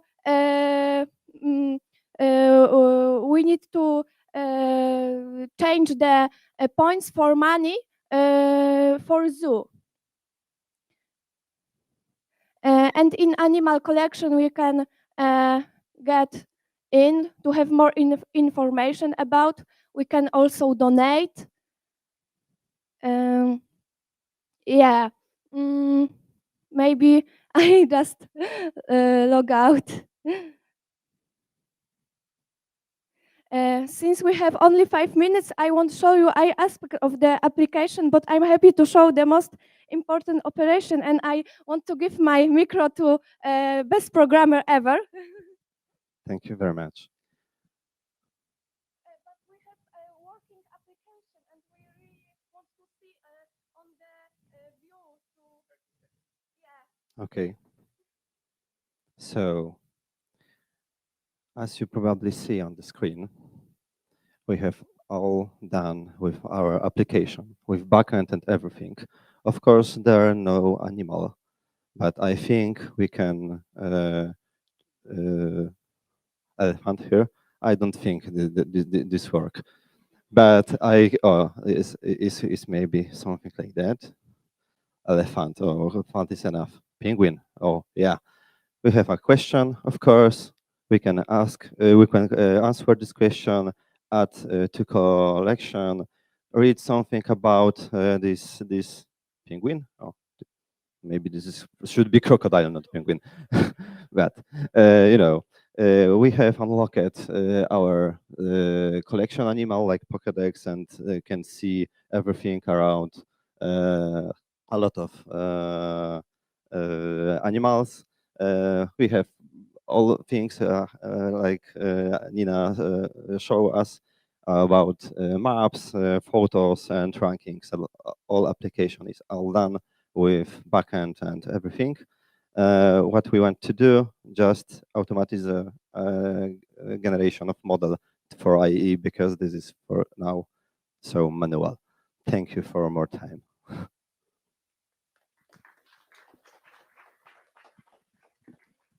And this is probably time for question for us.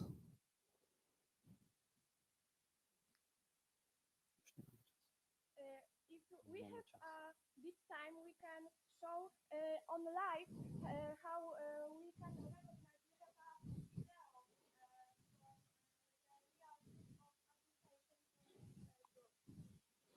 Yeah, we go to the zoo today and work with penguins and everything well done. Okay. Any question? Okay. I see that your application really love penguins. I see them everywhere. Yes. Actually, you're the third group that creates something like Zoo Pokemon Go. In your opinion, what is something new, something modern that you're better than two previous team? It's very complicated to answer this question because I think the power is of ideas for monetization of that.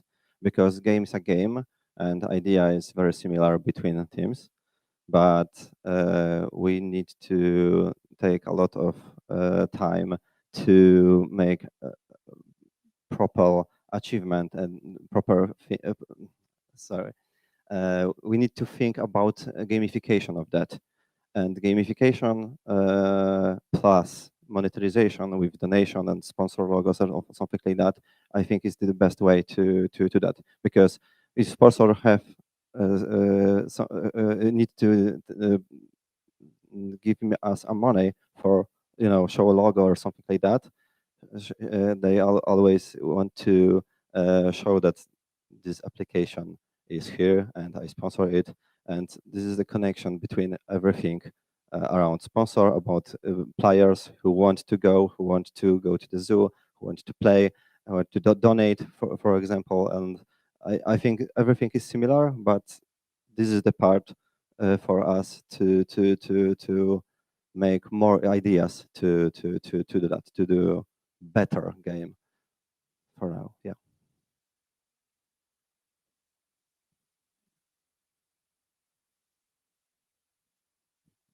Thank you very much. Thank you, guys.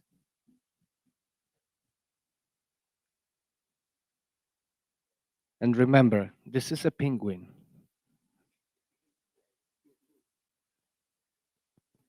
Okay, next team with the zoo challenge is GNU Power.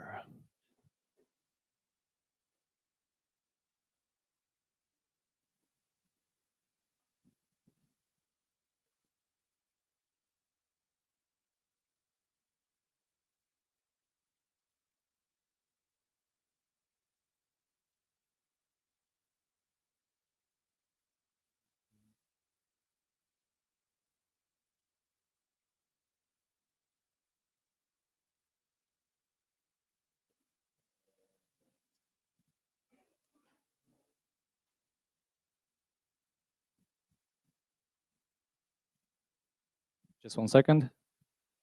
So hello, our team is named GNU Power, which is the animal that gone extinct in the wild. So the team name is very appropriate. So our team made an application, basically the game for children. And can I have the next slide? The game for children, and that would be very educational, and it would differ from other games in a very unique way. So can I have the next one?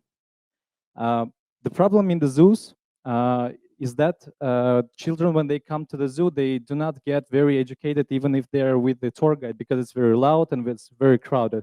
So we decided to build an application that would talk to the children in a very unique way, in their language, so it's like by the game. Can I have the next one? So we decided to make a game about endangered species, and as we all know, those endangered species, they have very unique, like they need very unique caring, and they need some kind of like the zoo workers for sure know how those unique requirements for each animal is. So we made an application to let those children to feel like a zoo worker, basically. So can I have the game? Not this one, previous. Yeah, so basically the game looks like this. We have the map here. And in this map, in the final version, it's supposed to show live location and the route to each animal and the QR codes. Like in the picture of animals, there will be a QR code so they can scan. And when they scan, they will it will redirect to the game.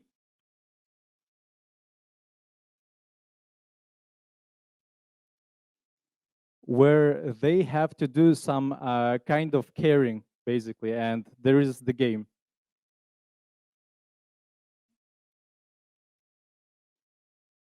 Thank you.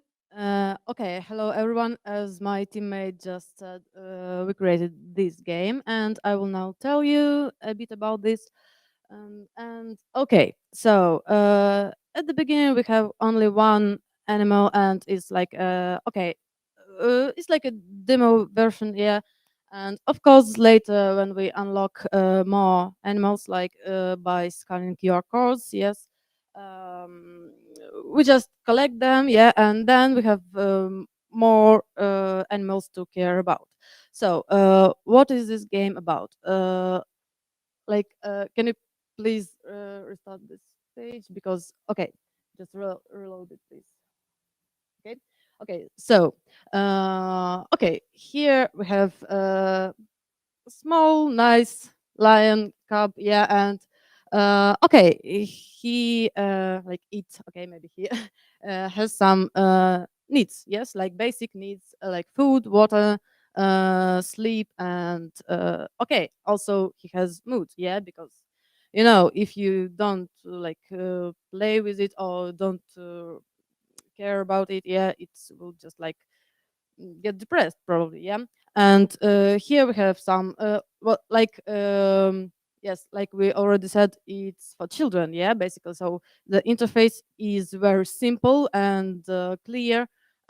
So what a player has to do is to take care, yeah, of these animals. Like here is a bed, yeah, for this bed, and those are bowls with food and water, yeah, and you can refill it, and also you can pet it, yeah, like when you click it, yeah, you can just pet it and it will purr.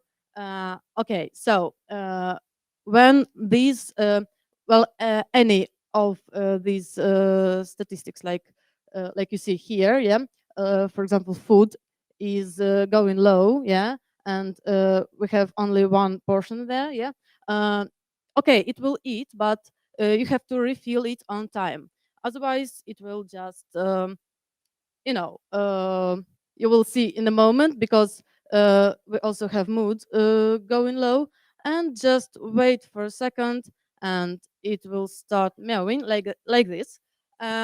So it just indicates that you have to do something. Yeah.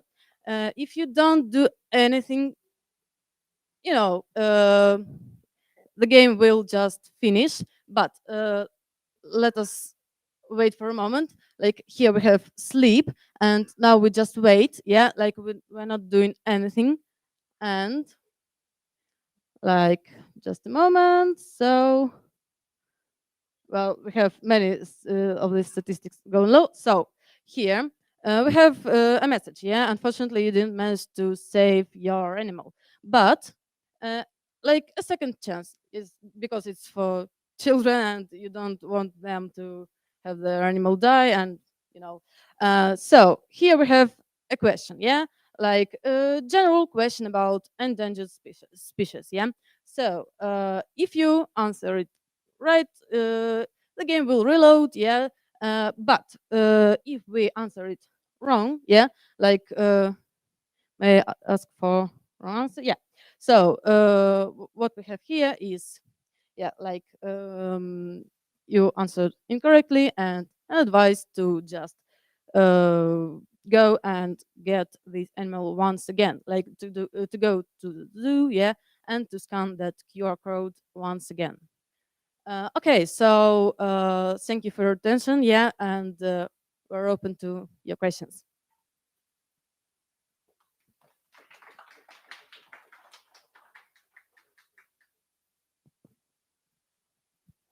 Okay, so again, me as a zoo side. First of all, congratulations for your progress since yesterday.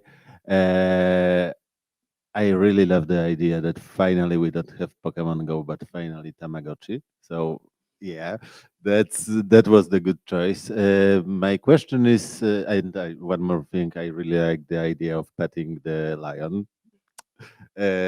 One more time, you can do it in your life. But the question is. Uh, how much time you need more or less to create this application even in the basic level workable? You mean like with login for each person, like for each user? Yeah. Yeah, something like this. Well, I estimated like for the basic version, yeah, with very very basic functionality, but working like for open audience, like I would say, yeah, about 2 or 3 months, I would estimate it. But with totally with all of the functionality working with some additional things with nice graphics, animations, and like that. Of course, if we keep it simple, yeah, then probably less than a month, yes. But well, the most hard part for us was to make graphics, yeah, because we did it all by ourselves, yeah, and ourselves, like, and that was the hardest thing. But well, if we just take it to the production, yeah, then you know then someone who maybe has more like experience, yeah, with creating such graphics will do it quicker, yeah. But if we're talking about basic functionality, like because it's all is coded in pure JavaScript, yeah, like it will not take long, sure.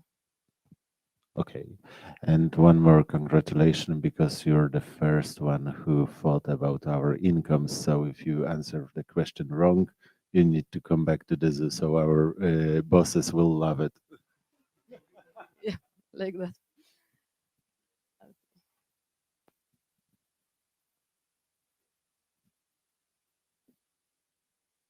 Okay, thank you.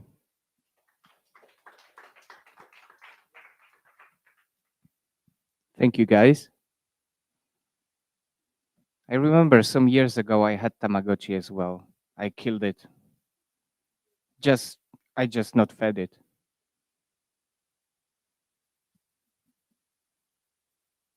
Okay, next team with the zoo challenge is Hakinalata, and it sounds like Hakuna Matata, so let's see if they are happy.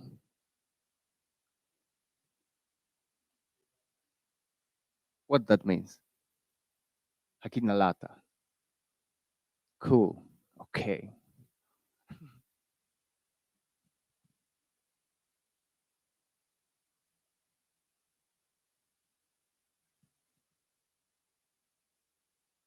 Okay. Presentation is on. The stage is yours. Thank you.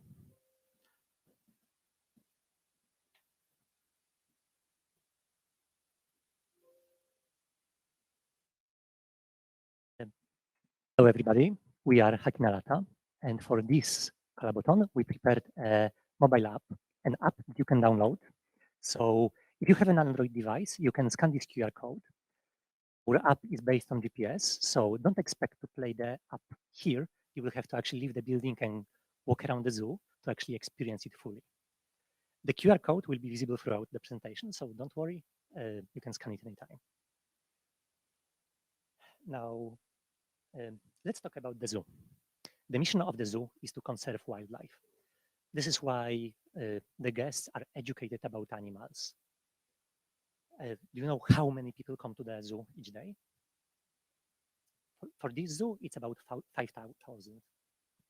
Do you know how many people use guides to check out the zoo? This is less than 500 per day, usually. It means that more than 90% of the people come to the zoo and they come to have a good time, to see the animals, but they are not guided by the tours.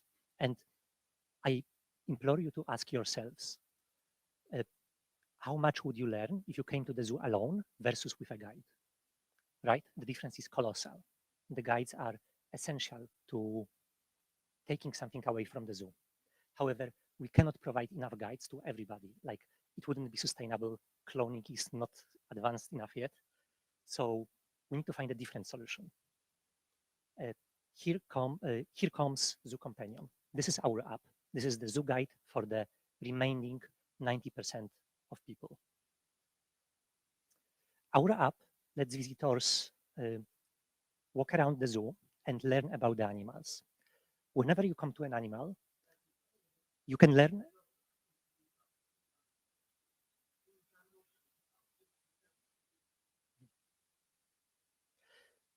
You learn about an animal, especially what you can do in your daily lives to help it in the wildlife, in the wild. After learning about an animal, you can take part in a quiz. Correct answer means that the animal joins you and follows you throughout the zoo. This is a reward to the user, but it comes at no cost to the zoo. And let's remember the most important takeaway for zoo visitors. It is what people can do in their daily lives to help the wildlife. Whenever you read about an animal in our app, you can click a like icon that contains an advice what you can do to help it in the wild. Because each animal can be helped in a different way. Now, when you are actually at the zoo, there is a crowd around you. You can barely see the animal. Like, looking at your phone is the last thing you want to do. This is why our app includes spoken commentary feature. Powered by deep learning, you can listen to the voice of BBC stars speaking and telling you about the animals while you look at them. Now, voice lectors can also help visually impaired guests because they don't need to read the signs. And it also opens up the zoo to a crowd that wasn't able to participate as fully before. At the end of the zoo visit, we also have some extra features which lets users book trips, guided trips through the zoo. And since this is a mobile app, right, it offers like nearly unlimited potential for translation. We can invite audience from other countries, and zoos from other countries could actually reuse assets. The same education material which is used in like Berlin could be used here in Łódź. And it also comes to like 3D models, environment. Most of the app is actually reusable. we envision on the business side as something that is shared across many zoos.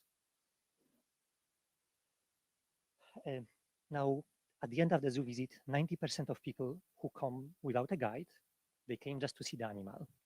By having a guide in their pockets, we're making sure that those guests are going to come home with new knowledge. And if you've seen the Disney movie, The Lion King, you probably know Hakuna Matata. Our team is named Hakina Lata, and this is the programmer equivalent of Hakuna Matata, which means, don't worry, it's gonna be all right. Thank you.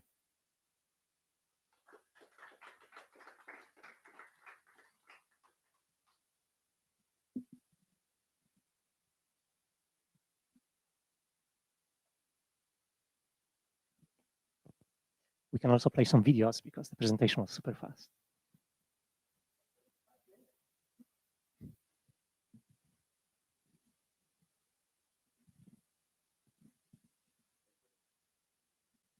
I'm thinking.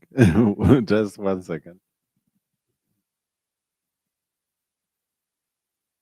Okay, so first of all, I really appreciate that you're the team that finally put something that I was talking about. So not just the education, but conservation education, which is more or less the same, but there is huge difference. So it is changing the human behavior, not giving human just a good knowledge that you can find everywhere in Wikipedia or whatever.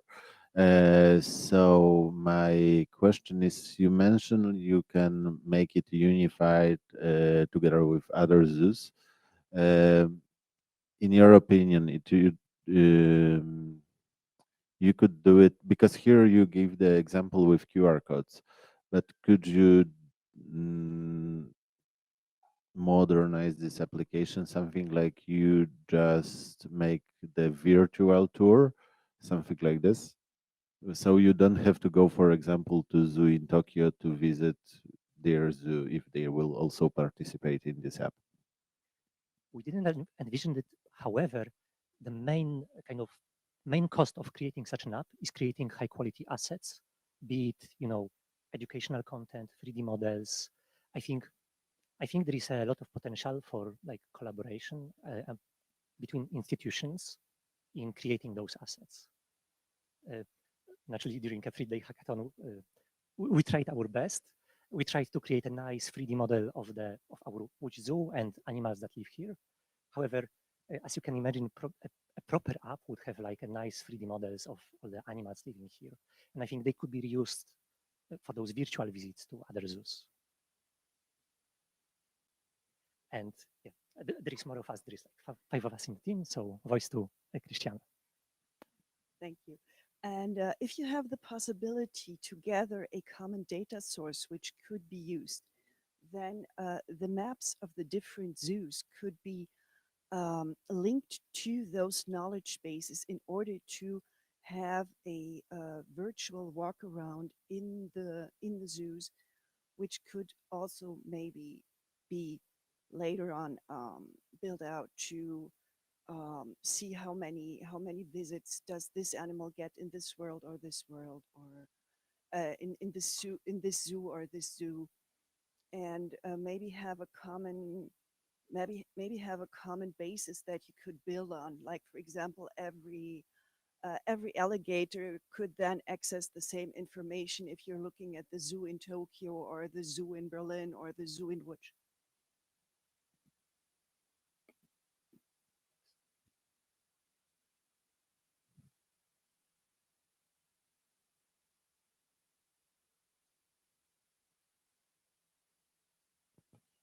I was just wondering if you could also make the app social, so if you could see what other, like if it's a school trip, what other kids have collected and see them walking side by side with the different animals that they've collected.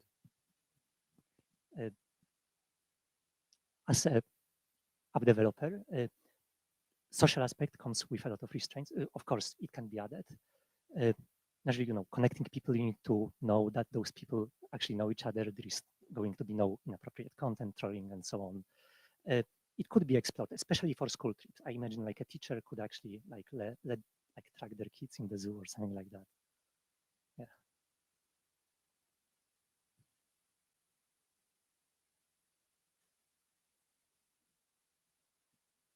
Once again, thank you, and please train up. Yeah, there are 15 animals in the zoo to find out. Thank you. Thank you, guys.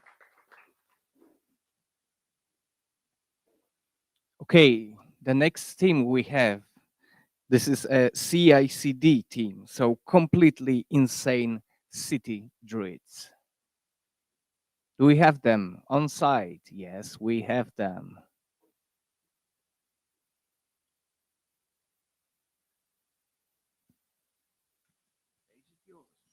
Hello.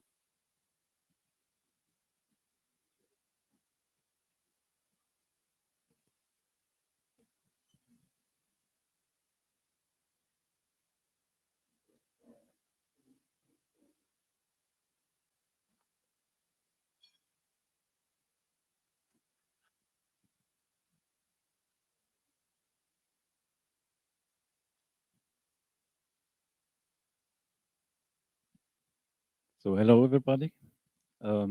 Welcome to our journey for the city druids, and our application is, we see as our application as an enhancement for the existing education programs of zoos already. And our target group is are children. So starting from the age of kindergarten to primary school, till they have the first own mobile. And that's why we sent 2 of our kids already outside, and you can see our live demo of our application. As a first step, of course, families with their children are traveling around in the zoo, and suddenly they came to a certain point where they see a QR code.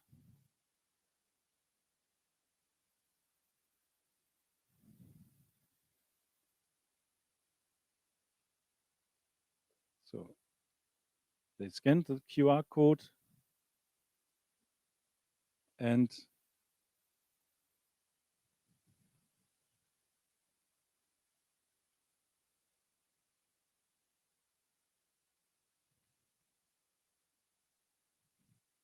very slow, kids.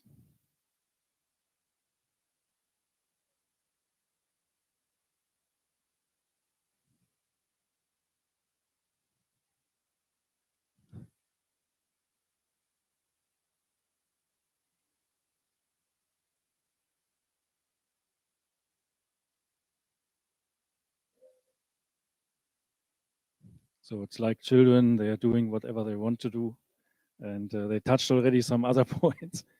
So our application is tracking your GPS position, and we want that the people are coming to the zoo. They have to visit it. They have to feel this, the smell, and they have to listen to the voices of the animals, that they have a feeling of that these are live animals and that they are live creatures.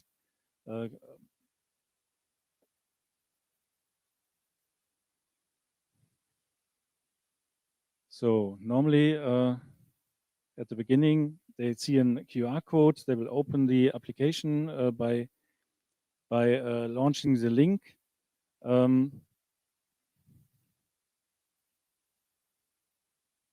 And I just continue now.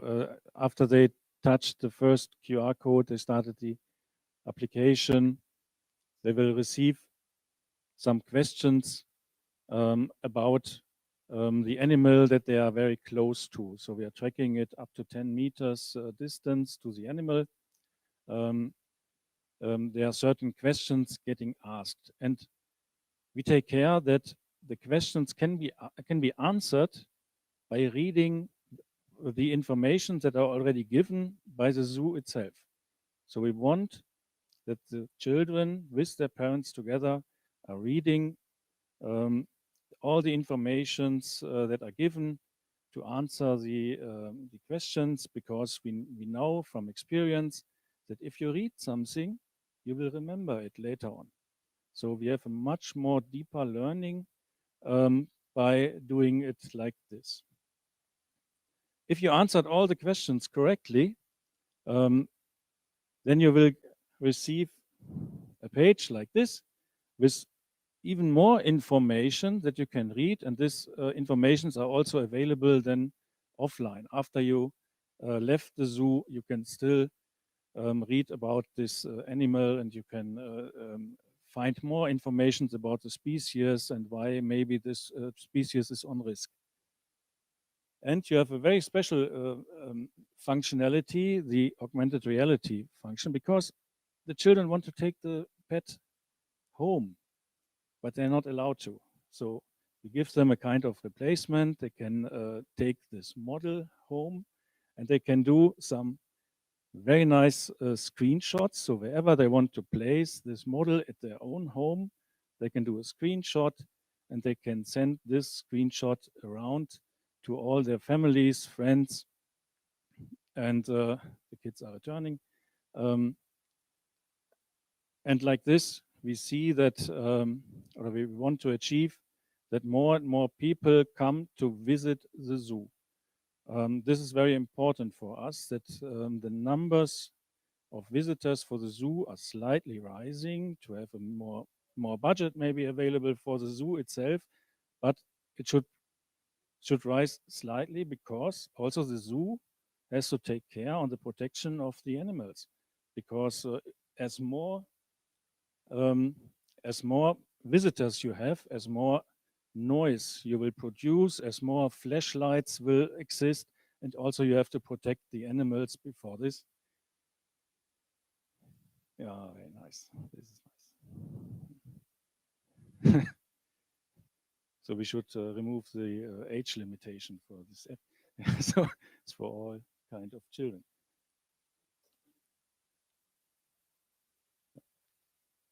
So this you can take home, you can show it to everybody. Everybody will be interested in seeing this, and maybe doing a selfie with one of these nice 3D models.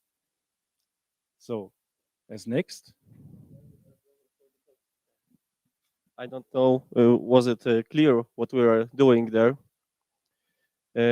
We have full implementation of GPS, so when we were moving during the balcony, we can catch this panda. We have take a part in a quest that we are saving the child of orangutan. So there are such a part of the application like achievements. Is this microphone working? Achievements. We have a shop for those who don't want to go to zoo. So there's loot boxes that they can buy animals that they haven't catch yet, or perhaps the animal is in the other zoo and they don't want to go, so they can get this animal this way. In our gallery, we have some tips how to help animals, like for example, for hedgehogs to leave leaves so they can hide there in the winter, for Bhutan to stop eating stuff with palm oil.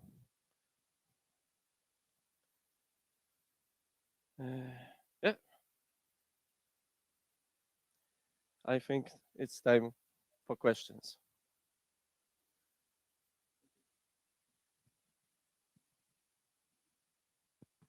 So may I have the first one? How big effort is to create such a model of the animal?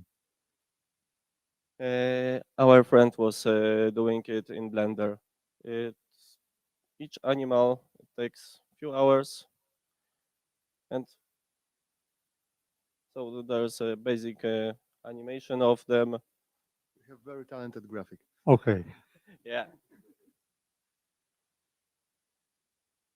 So for these couple of thousand animals, it will be couple of thousand days, yeah, to get all of them.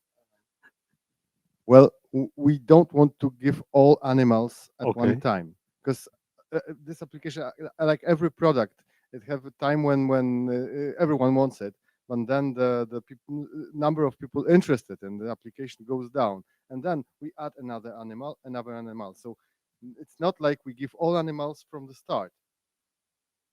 To keep the people interested in the application Okay. and wanting, I don't know, this loot boxes. We understand that someone won't be able to get to the zoo, I don't know, every month, every couple weeks. Okay, so new animals arrives, people can go, can afford whatever reason there are, they buy loot boxes. They don't go to zoo, but money goes to the zoo. Okay, thank you. And also the number of animals that are available should help that, or should take care that the people are traveling around the zoo.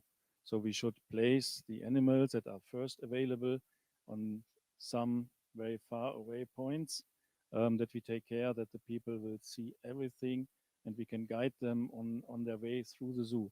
Even with the quests, we can control the flow of people in the zoo. So if we have a very crowded area, we can start on the opposite side, one of these quests, and we see that the people will move away from this crowded place, even also to protect the animals for noise and for lights and so.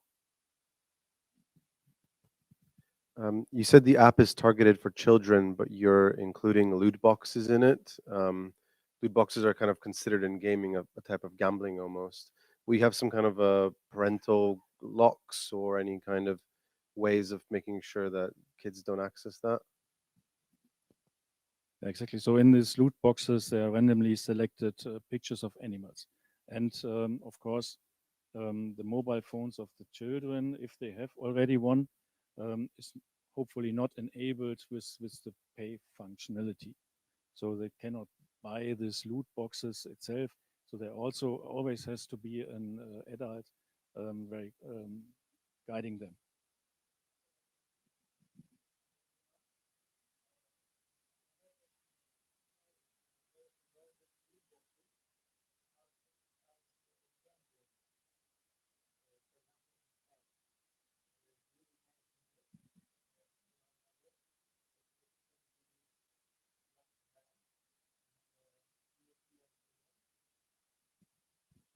Well, it can be easily changed for more clear point of shopping.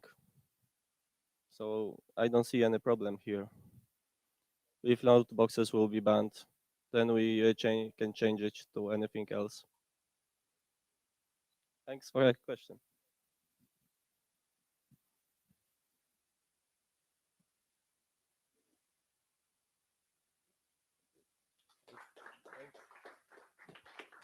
Thank you, guys.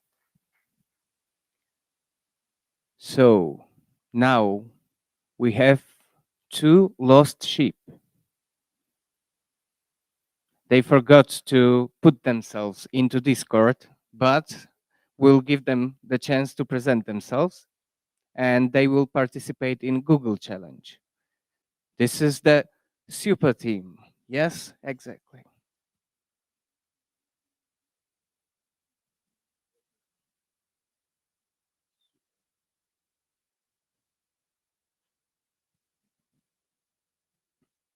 So a few seconds for a setup. And then we can roll on.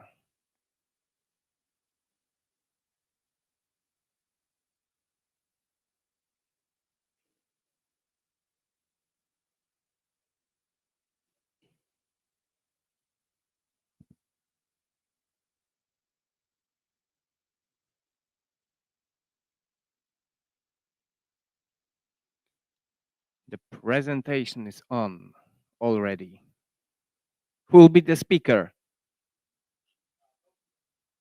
Do you need second mic? No, because we are streaming that, so the microphone is needed. Do you need the second microphone?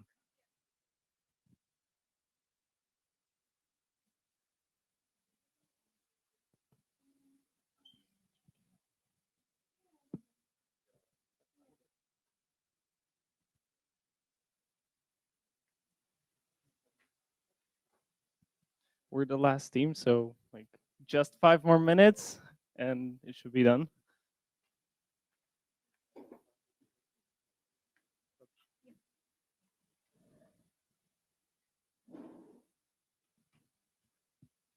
Hi. Hi. Hello. Okay. All right.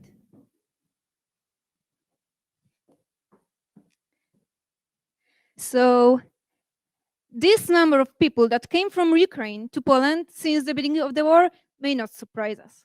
But maybe everyone knows that many of those people are HIV positive, which means that they need continuous therapy. Or that many of those people are diabetic, which means that they need insulin every single day. Or that many of those people suffer from kidney failures, which means that the only way for them to survive is to have a dialysis every 3 to 4 days. Summing it up, it's almost 500,000 of patients from Ukraine that came to Poland with chronic diseases, and it's actually the 3 random illnesses that just came to my mind. There are many more of those people, not mentioning pregnant women or the patient with cancer diseases that are under the ongoing chemotherapy. So according to our governmental guidelines, it's actually the screenshot from our National Health Fund official website. We as a Poland are obliged to provide free medical healthcare to every Ukrainian patient for free. But imagine that you are a person who just moved into another country, not knowing the language, not knowing the country, the land. Finding the specialized medical healthcare is pretty hard. But well, as we are obliged to fund this health, we have special financial spaces in our budget to fund for contracts for Ukrainian patients with particular medical places. So finding those are pretty hard. What we already done, it's what pretty good. Our Ministry of Health just developed the tool that is Lekarpl. It's a tool that connects our Polish doctors with Ukrainian patients, but it solves the problem of the primary healthcare. It's just the consultation. When you have a chronic disease like diabetes or kidney failures or high pregnancy, it's not helpful to you at all. And that's why we created Maply, which is a map that if you have a certain condition, you can open it like Google, and based on the condition that you have, let's say diabetes, you can find places within your range that offer you medical help with that, or pharmacies that will provide drugs for diabetes. You can also look at what you can take care of yourself to see what actions outside of medical help you can take in your life, whether it's diet, whether it's environmental, whether it's air pollution, to help yourself. Now you can also look at psychologists if you're in need of mental help, and so those are the options that we do have. Now coming back to our presentation. So yeah, you can open the app, you can find the facilities, you can find the rankings, and you can also connect with other users that, for example, have the same problem that you do have and have been to a facility like that to see what their opinions are, how the treatment is there, and you can have that knowledge and connect with others. So what connects humans' health and health of the planet? Well, we're not solving the planet's health problem, we're solving human health, but human health connects with environment we're in. If you have asthma, for example, well, having air pollution, it's going to increase your chance of having an asthma attack. So you're going to be more conscious about what environment you're in, how healthy that is, and that can also translate to your choices and the need you press upon having a healthy environment that you live in. And the last thing is we are helping individuals. So we're helping the primary needs. After those are addressed, where they're physically healthy and mentally healthy, then they can go into societies, build communities, and work to support economies.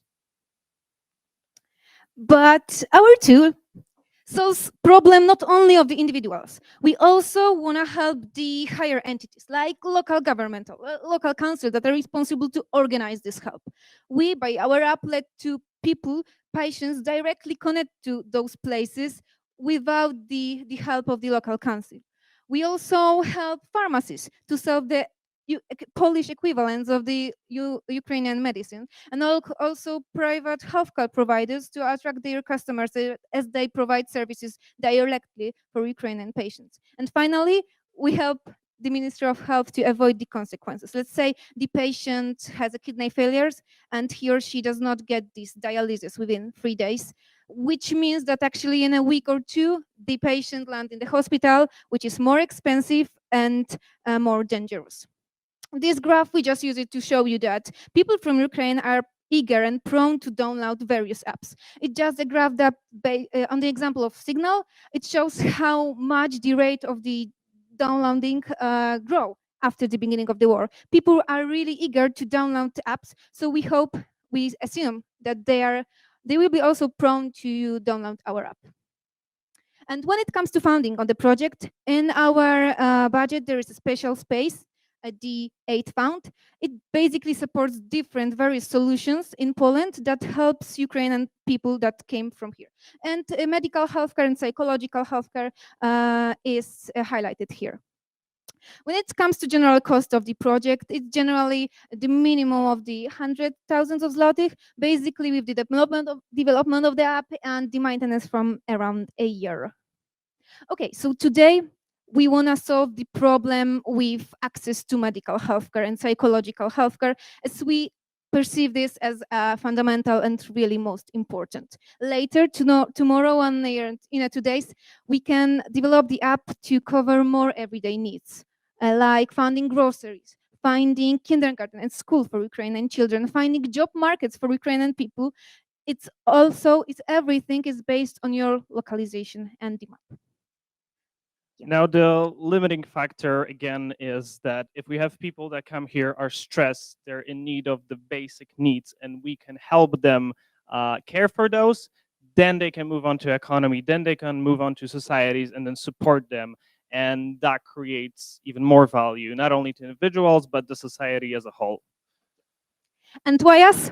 Why we could be great people to develop that? Actually, we've got the team of 5. So there are like 5 brilliant minds, 3 IT guys and 2 medical students, which we actually are. That's why medical health and providers are really important to us. Thank you for your time. Yeah, thank you.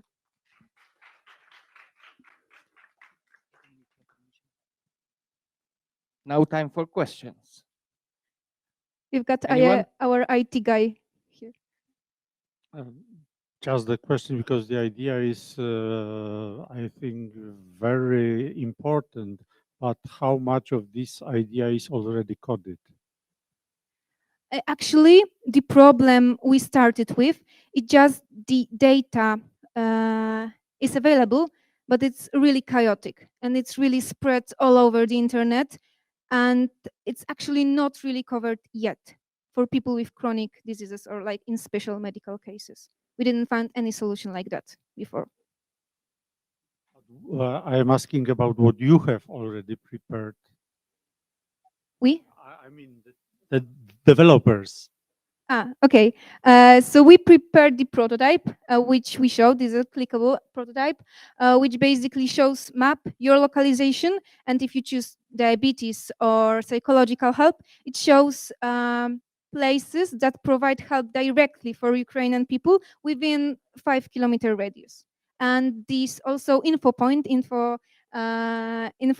yeah, where you can find any recommendation, there's guidelines that help your health and are focused on the eco-friendly solutions. Okay. So these would be the first step functionalities, and then that can be also developed later. Okay, thank you. Hi. Yeah, I think it's a really great idea. I have 2 questions. So the first question is, these people are coming from a war zone, and they're going to be having, lack of documentation, perhaps sketchy information about their medical histories, and you're going to be connecting them with people that are providing really specialist care, really specialist medications. So how are you going to solve that problem without sending them to a primary care physician first, for example? So for primary, as I understand the information about the patient, that's the issue here. Okay, so primary care, you can get that right as well. So if any Ukrainian patient would go to a doctor, ideally they would have their documents on them, which unfortunately they do not. If you go to a specialist, the specialist, for example, even if you don't have documentation that would say you have diabetes, they can do 2 tests that will confirm that you do actually have a diabetes. So you can restart or recreate medical history or diagnose a patient without having previous data on him. Yeah, and the base here is actually my experience because I've been working as a volunteer in like local hospitals and local healthcare points, and people that came here, there, Ukrainians, just came to me and said, "I have, for example, diabetes. I need an insulin." So I had no point in like thinking whether he's right or wrong. He just needs the insulin. He knows that. He knows that he's having X illness and that he needs that exact medicine. It's not for me to judge whether he's got or not this illness. It's for me to help him immediately because he needs this help immediately. Ideally, from a legislative standpoint, we would want to have that documentation, all those procedures in place. But in a situation of an emergency and a life threat, like for example, your kidneys are failing and you just need to have the blood in your system cleaned, well, the alternative that a person could die. Okay, great. And my second question was, there's a lot of personal data on there that you're going to have on the app, and there was also a chat system forum where a lot of that data is being shared. So what are you going to do to protect that data? I mean, that could be quite an expensive thing to do. Is if I understand correctly, your question comes from having patients' data on the app? Okay, so we do not have that. It's an informational site, so you would not feed an app information like I have, for example, this is my name, this is my personal information, all the information that is needs to be secured. You just create an account as you XYZ, and you can use that just as information. This is you don't feed, as far as I understand, Google all those other additional informations necessarily. So we do not require that from our customers. Okay, great. Yeah, I understood that a user would create a profile and then put loads of information. Not really. It does a person X that has probably potentially diabetes, right? You can just take in Google Maps and look for a hotel or restaurant on the Trivago, yeah? Just looking for it, and it's a tool to providing that knowledge.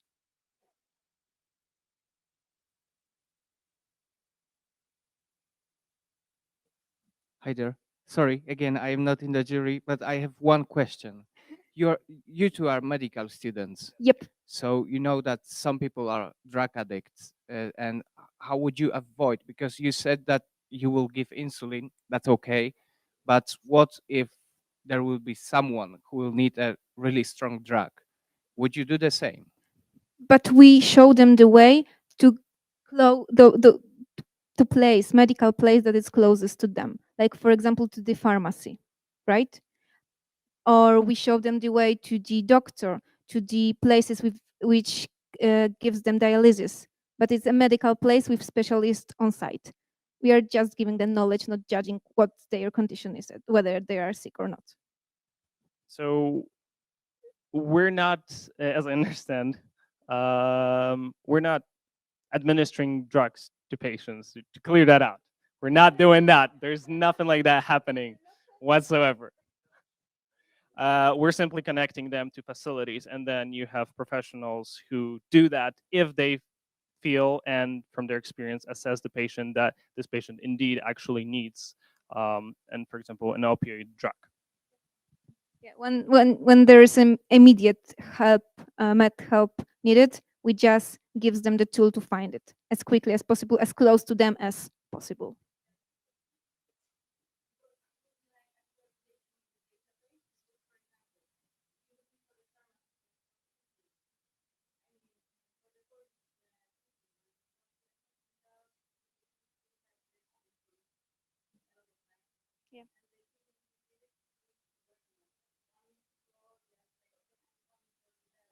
Mhm.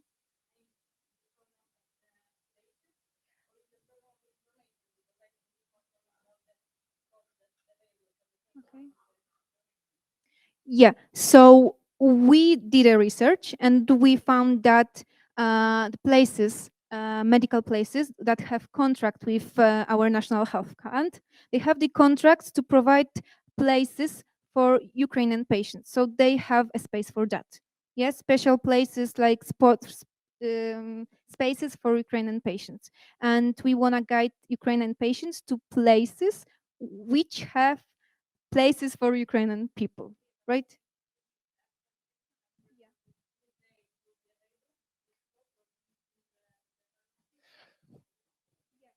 Mm, mm.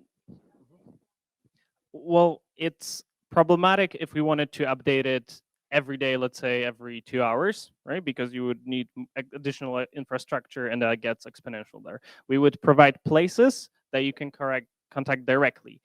So we would not have the service of you just go onto app and book dialysis, because that is, well, that requires just much more work, bigger team, and much more money, efforts, and on-site support of that system. So we unfortunately cannot do that with our capacities.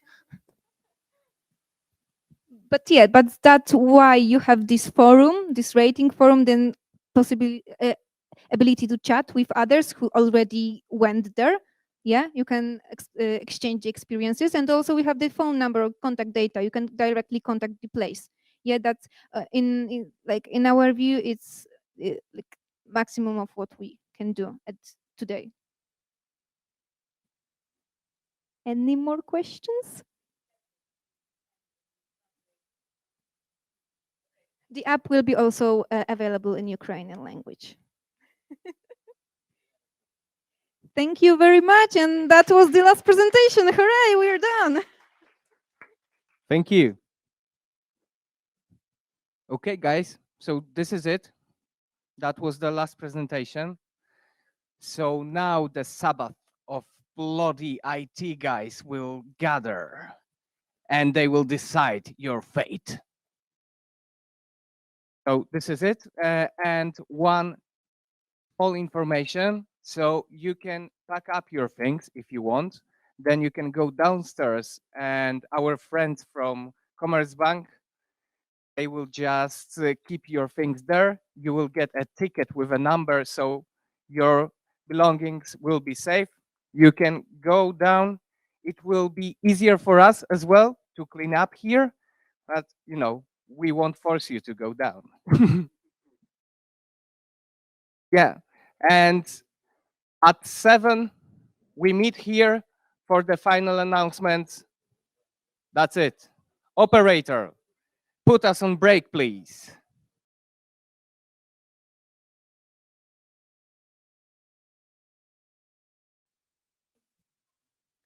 Hello again, and for the last time, we gather here to announce winners of Collabothon and winners of every challenge. Last 3 days were quite busy, not only for you, for us as well. We are quite tired. I would say the same about you. Some of you slept for 1 hour during the first night. I know that. But let's see if it was worth it. So just to the point, because I know that you are all waiting. First person to announce winner of the Zoo Challenge will be Michał Gołędowski.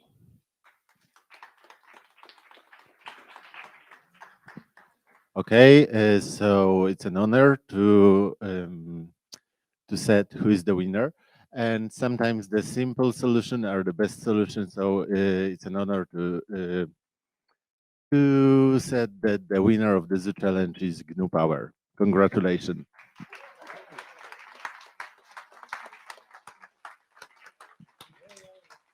Stand up. Come on, guys.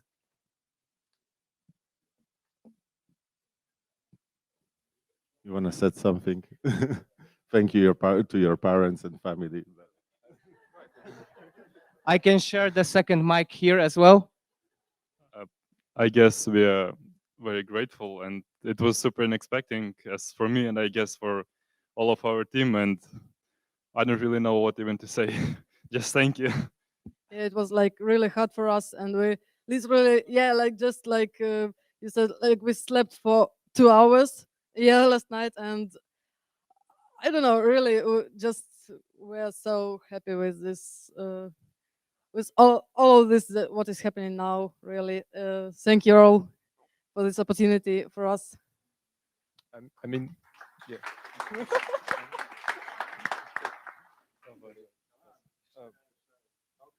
Do you hear me?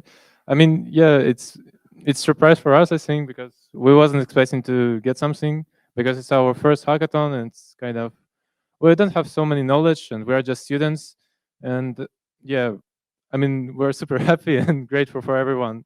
Thank you, guys. Thank you for the opportunity to participate in this Collabothon. The Collabothon went really great. Like it's our first experience, and we are heading to participate in more hackathons in the future. So it was really unexpected, like surprise for us, and special thanks to our team lead Yula, who did most of the work, and to the Butter and to the Maxim. They did basically all the technical part of this our project. Thanks. Thanks for everything. It's really shocked. We just shocked. We're still shocked, you know. It seems like a dream or something like this. We were thinking about to give up in a one time, but this guy told us don't give up, and we believe it in ourselves. Somehow, some inspiration came because you all these guys I like crazy. I don't know how to explain it. You know, lots of stuff that we don't know even the part of it. But the thing is that, like this guy said, never give up. We are staying here. We're still shocked. I cannot believe to this. That's all.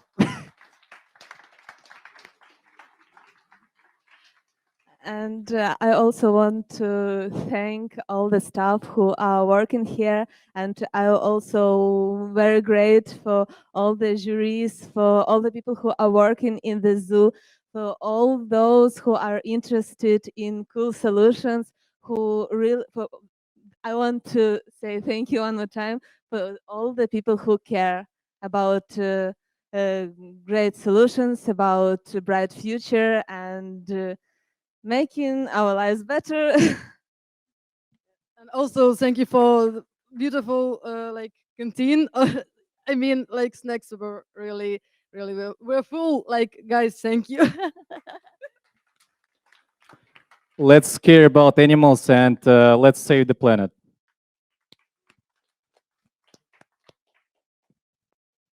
Thank you, guys.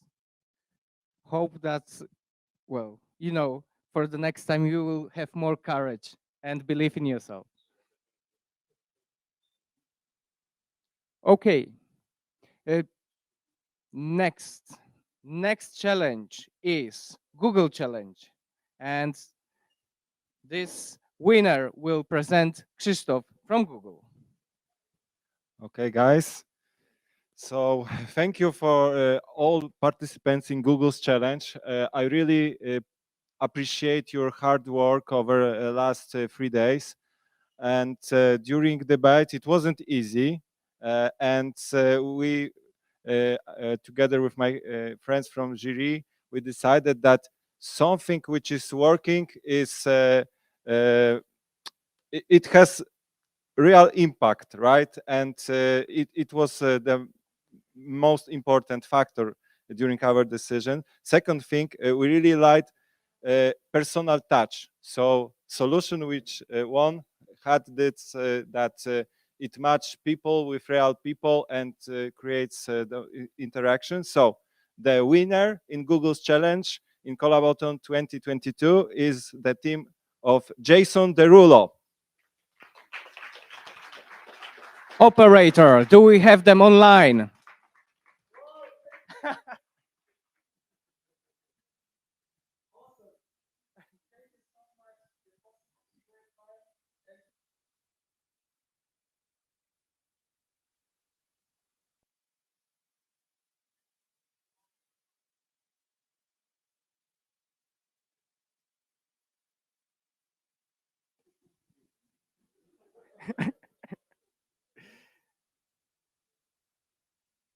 What will you do with the money?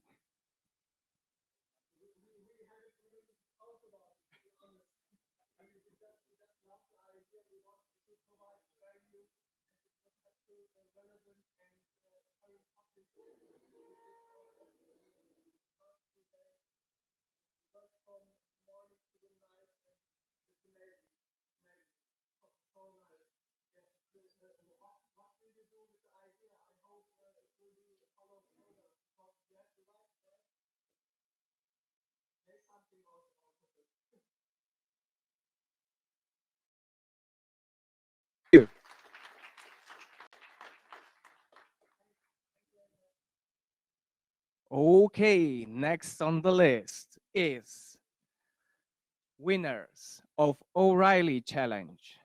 And these people will be presented by Ivo Nestorov. Hi, everyone. Yeah, first of all, thank you so much for all your hard work and for participating in the event, and obviously to Commerzbank for also organizing such a wonderful hackathon and inviting us to participate. We really enjoyed both of the O'Reilly submissions. We really liked how the team using the personality tests really thought through all the different outputs and inputs into the model, as well as how it will be applicable for the individual's learning, as well as for the job market. We also really enjoyed the work of the team that put together kind of a learning experience system. And with this team, what we particularly appreciated is what we came after the feedback session yesterday. James and I were saying, this looks great, this is fantastic, but they didn't think of the hardest bit, which was the machine learning model. How is that all going to work together? So today, when we saw the presentation, lo and behold, they actually thought of the machine learning model, and we saw it in action. So because of that, and because of the wonderful product that they put together, the O'Reilly Prize goes to Anoucement, if I can pronounce that correctly. So well done.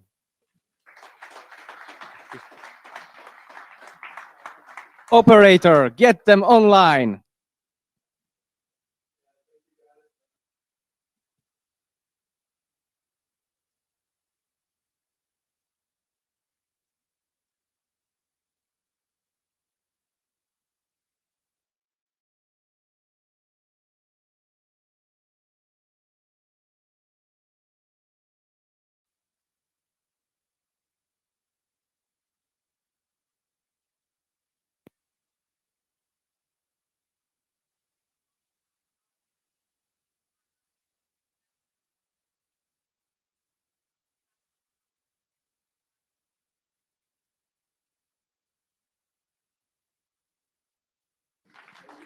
Thank you, guys.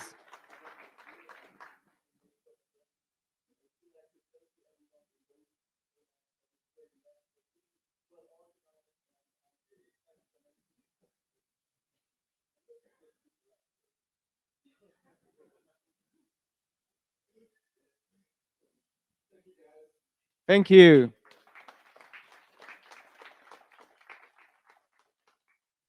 Okay, and now the winner of Commerzbank Challenge will be announced by Marek Gajowniczek.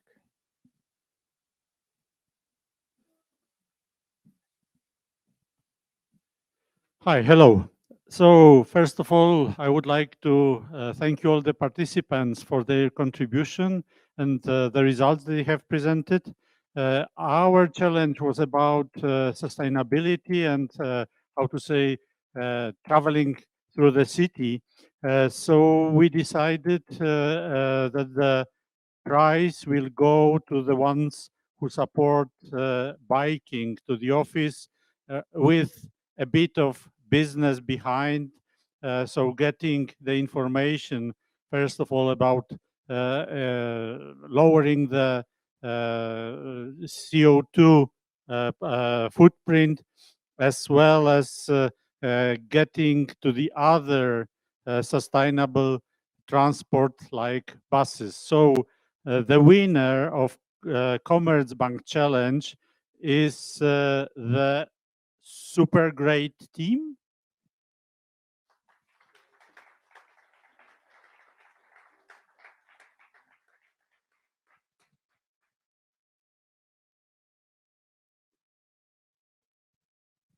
They are in shock. They Thank you are very not much. smiling. We are really surprised and we're very happy about this. And I thank to my team because they were really great and working with them was just fun. And I hope that this app can be really done and to support this sustainable means of transport. Yeah, I'd also like to thank you very much to everyone. It was great experience and opportunity to learn new things. Thank you very much. Thank you. It's my first hackathon ever, and I didn't imagine this.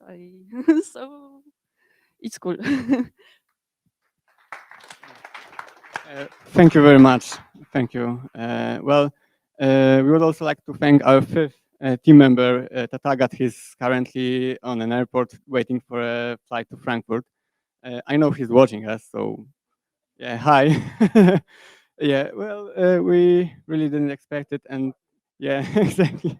Yeah, well, yesterday we basically had a little bit of obstacle because we couldn't connect the backend with the nice design that our designers did. So we decided to make this really, really well crude prototype, but it all worked out at the end, and we'll be able to show you those two core features of this application that it can be done. Yeah, so thank you very much.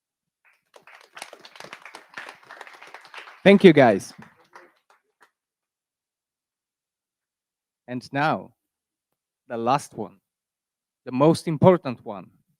So the main prize of Collabothon 2022.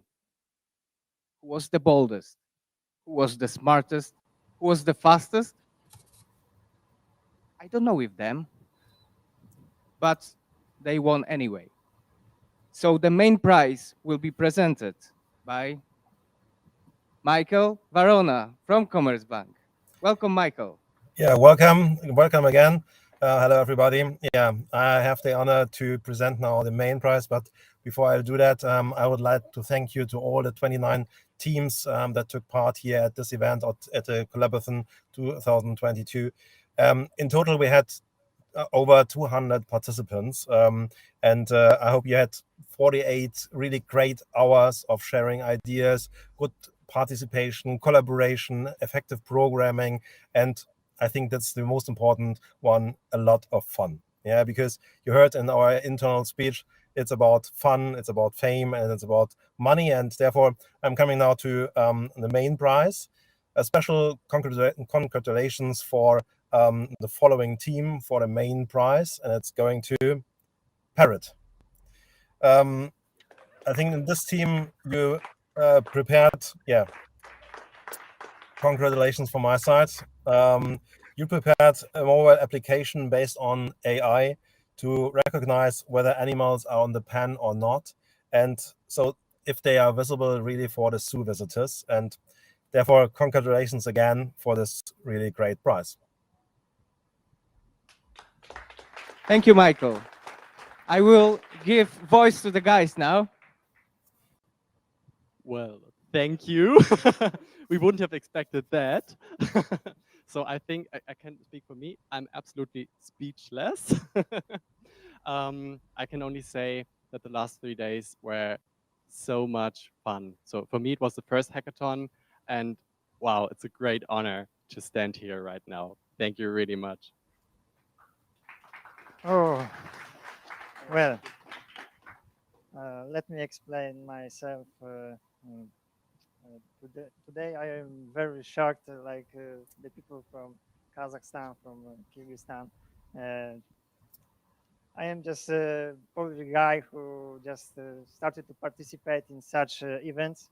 because I have an idea that people who are not so much technical should participate in the IT industry because they can add something very special.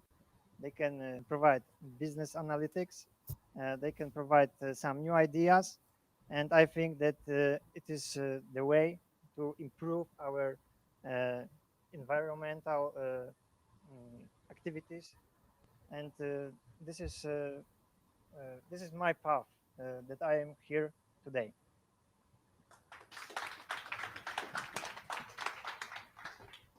Okay, yeah, well, I don't really know what to say as well.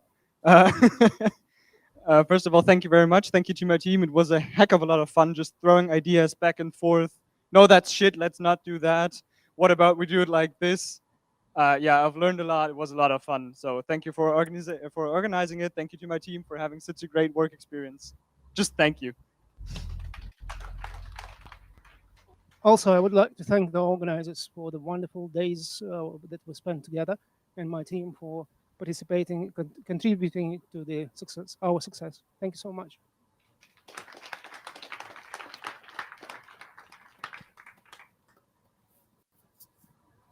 Thank you, guys. Now, about this shit, if you've heard our guy from the zoo during the webinar, you know, the shit is a part of life cycle. So you can get something good from that, always. Okay, thank you, guys. Thank you very much. The winners of Collabothon 2022, Parrot!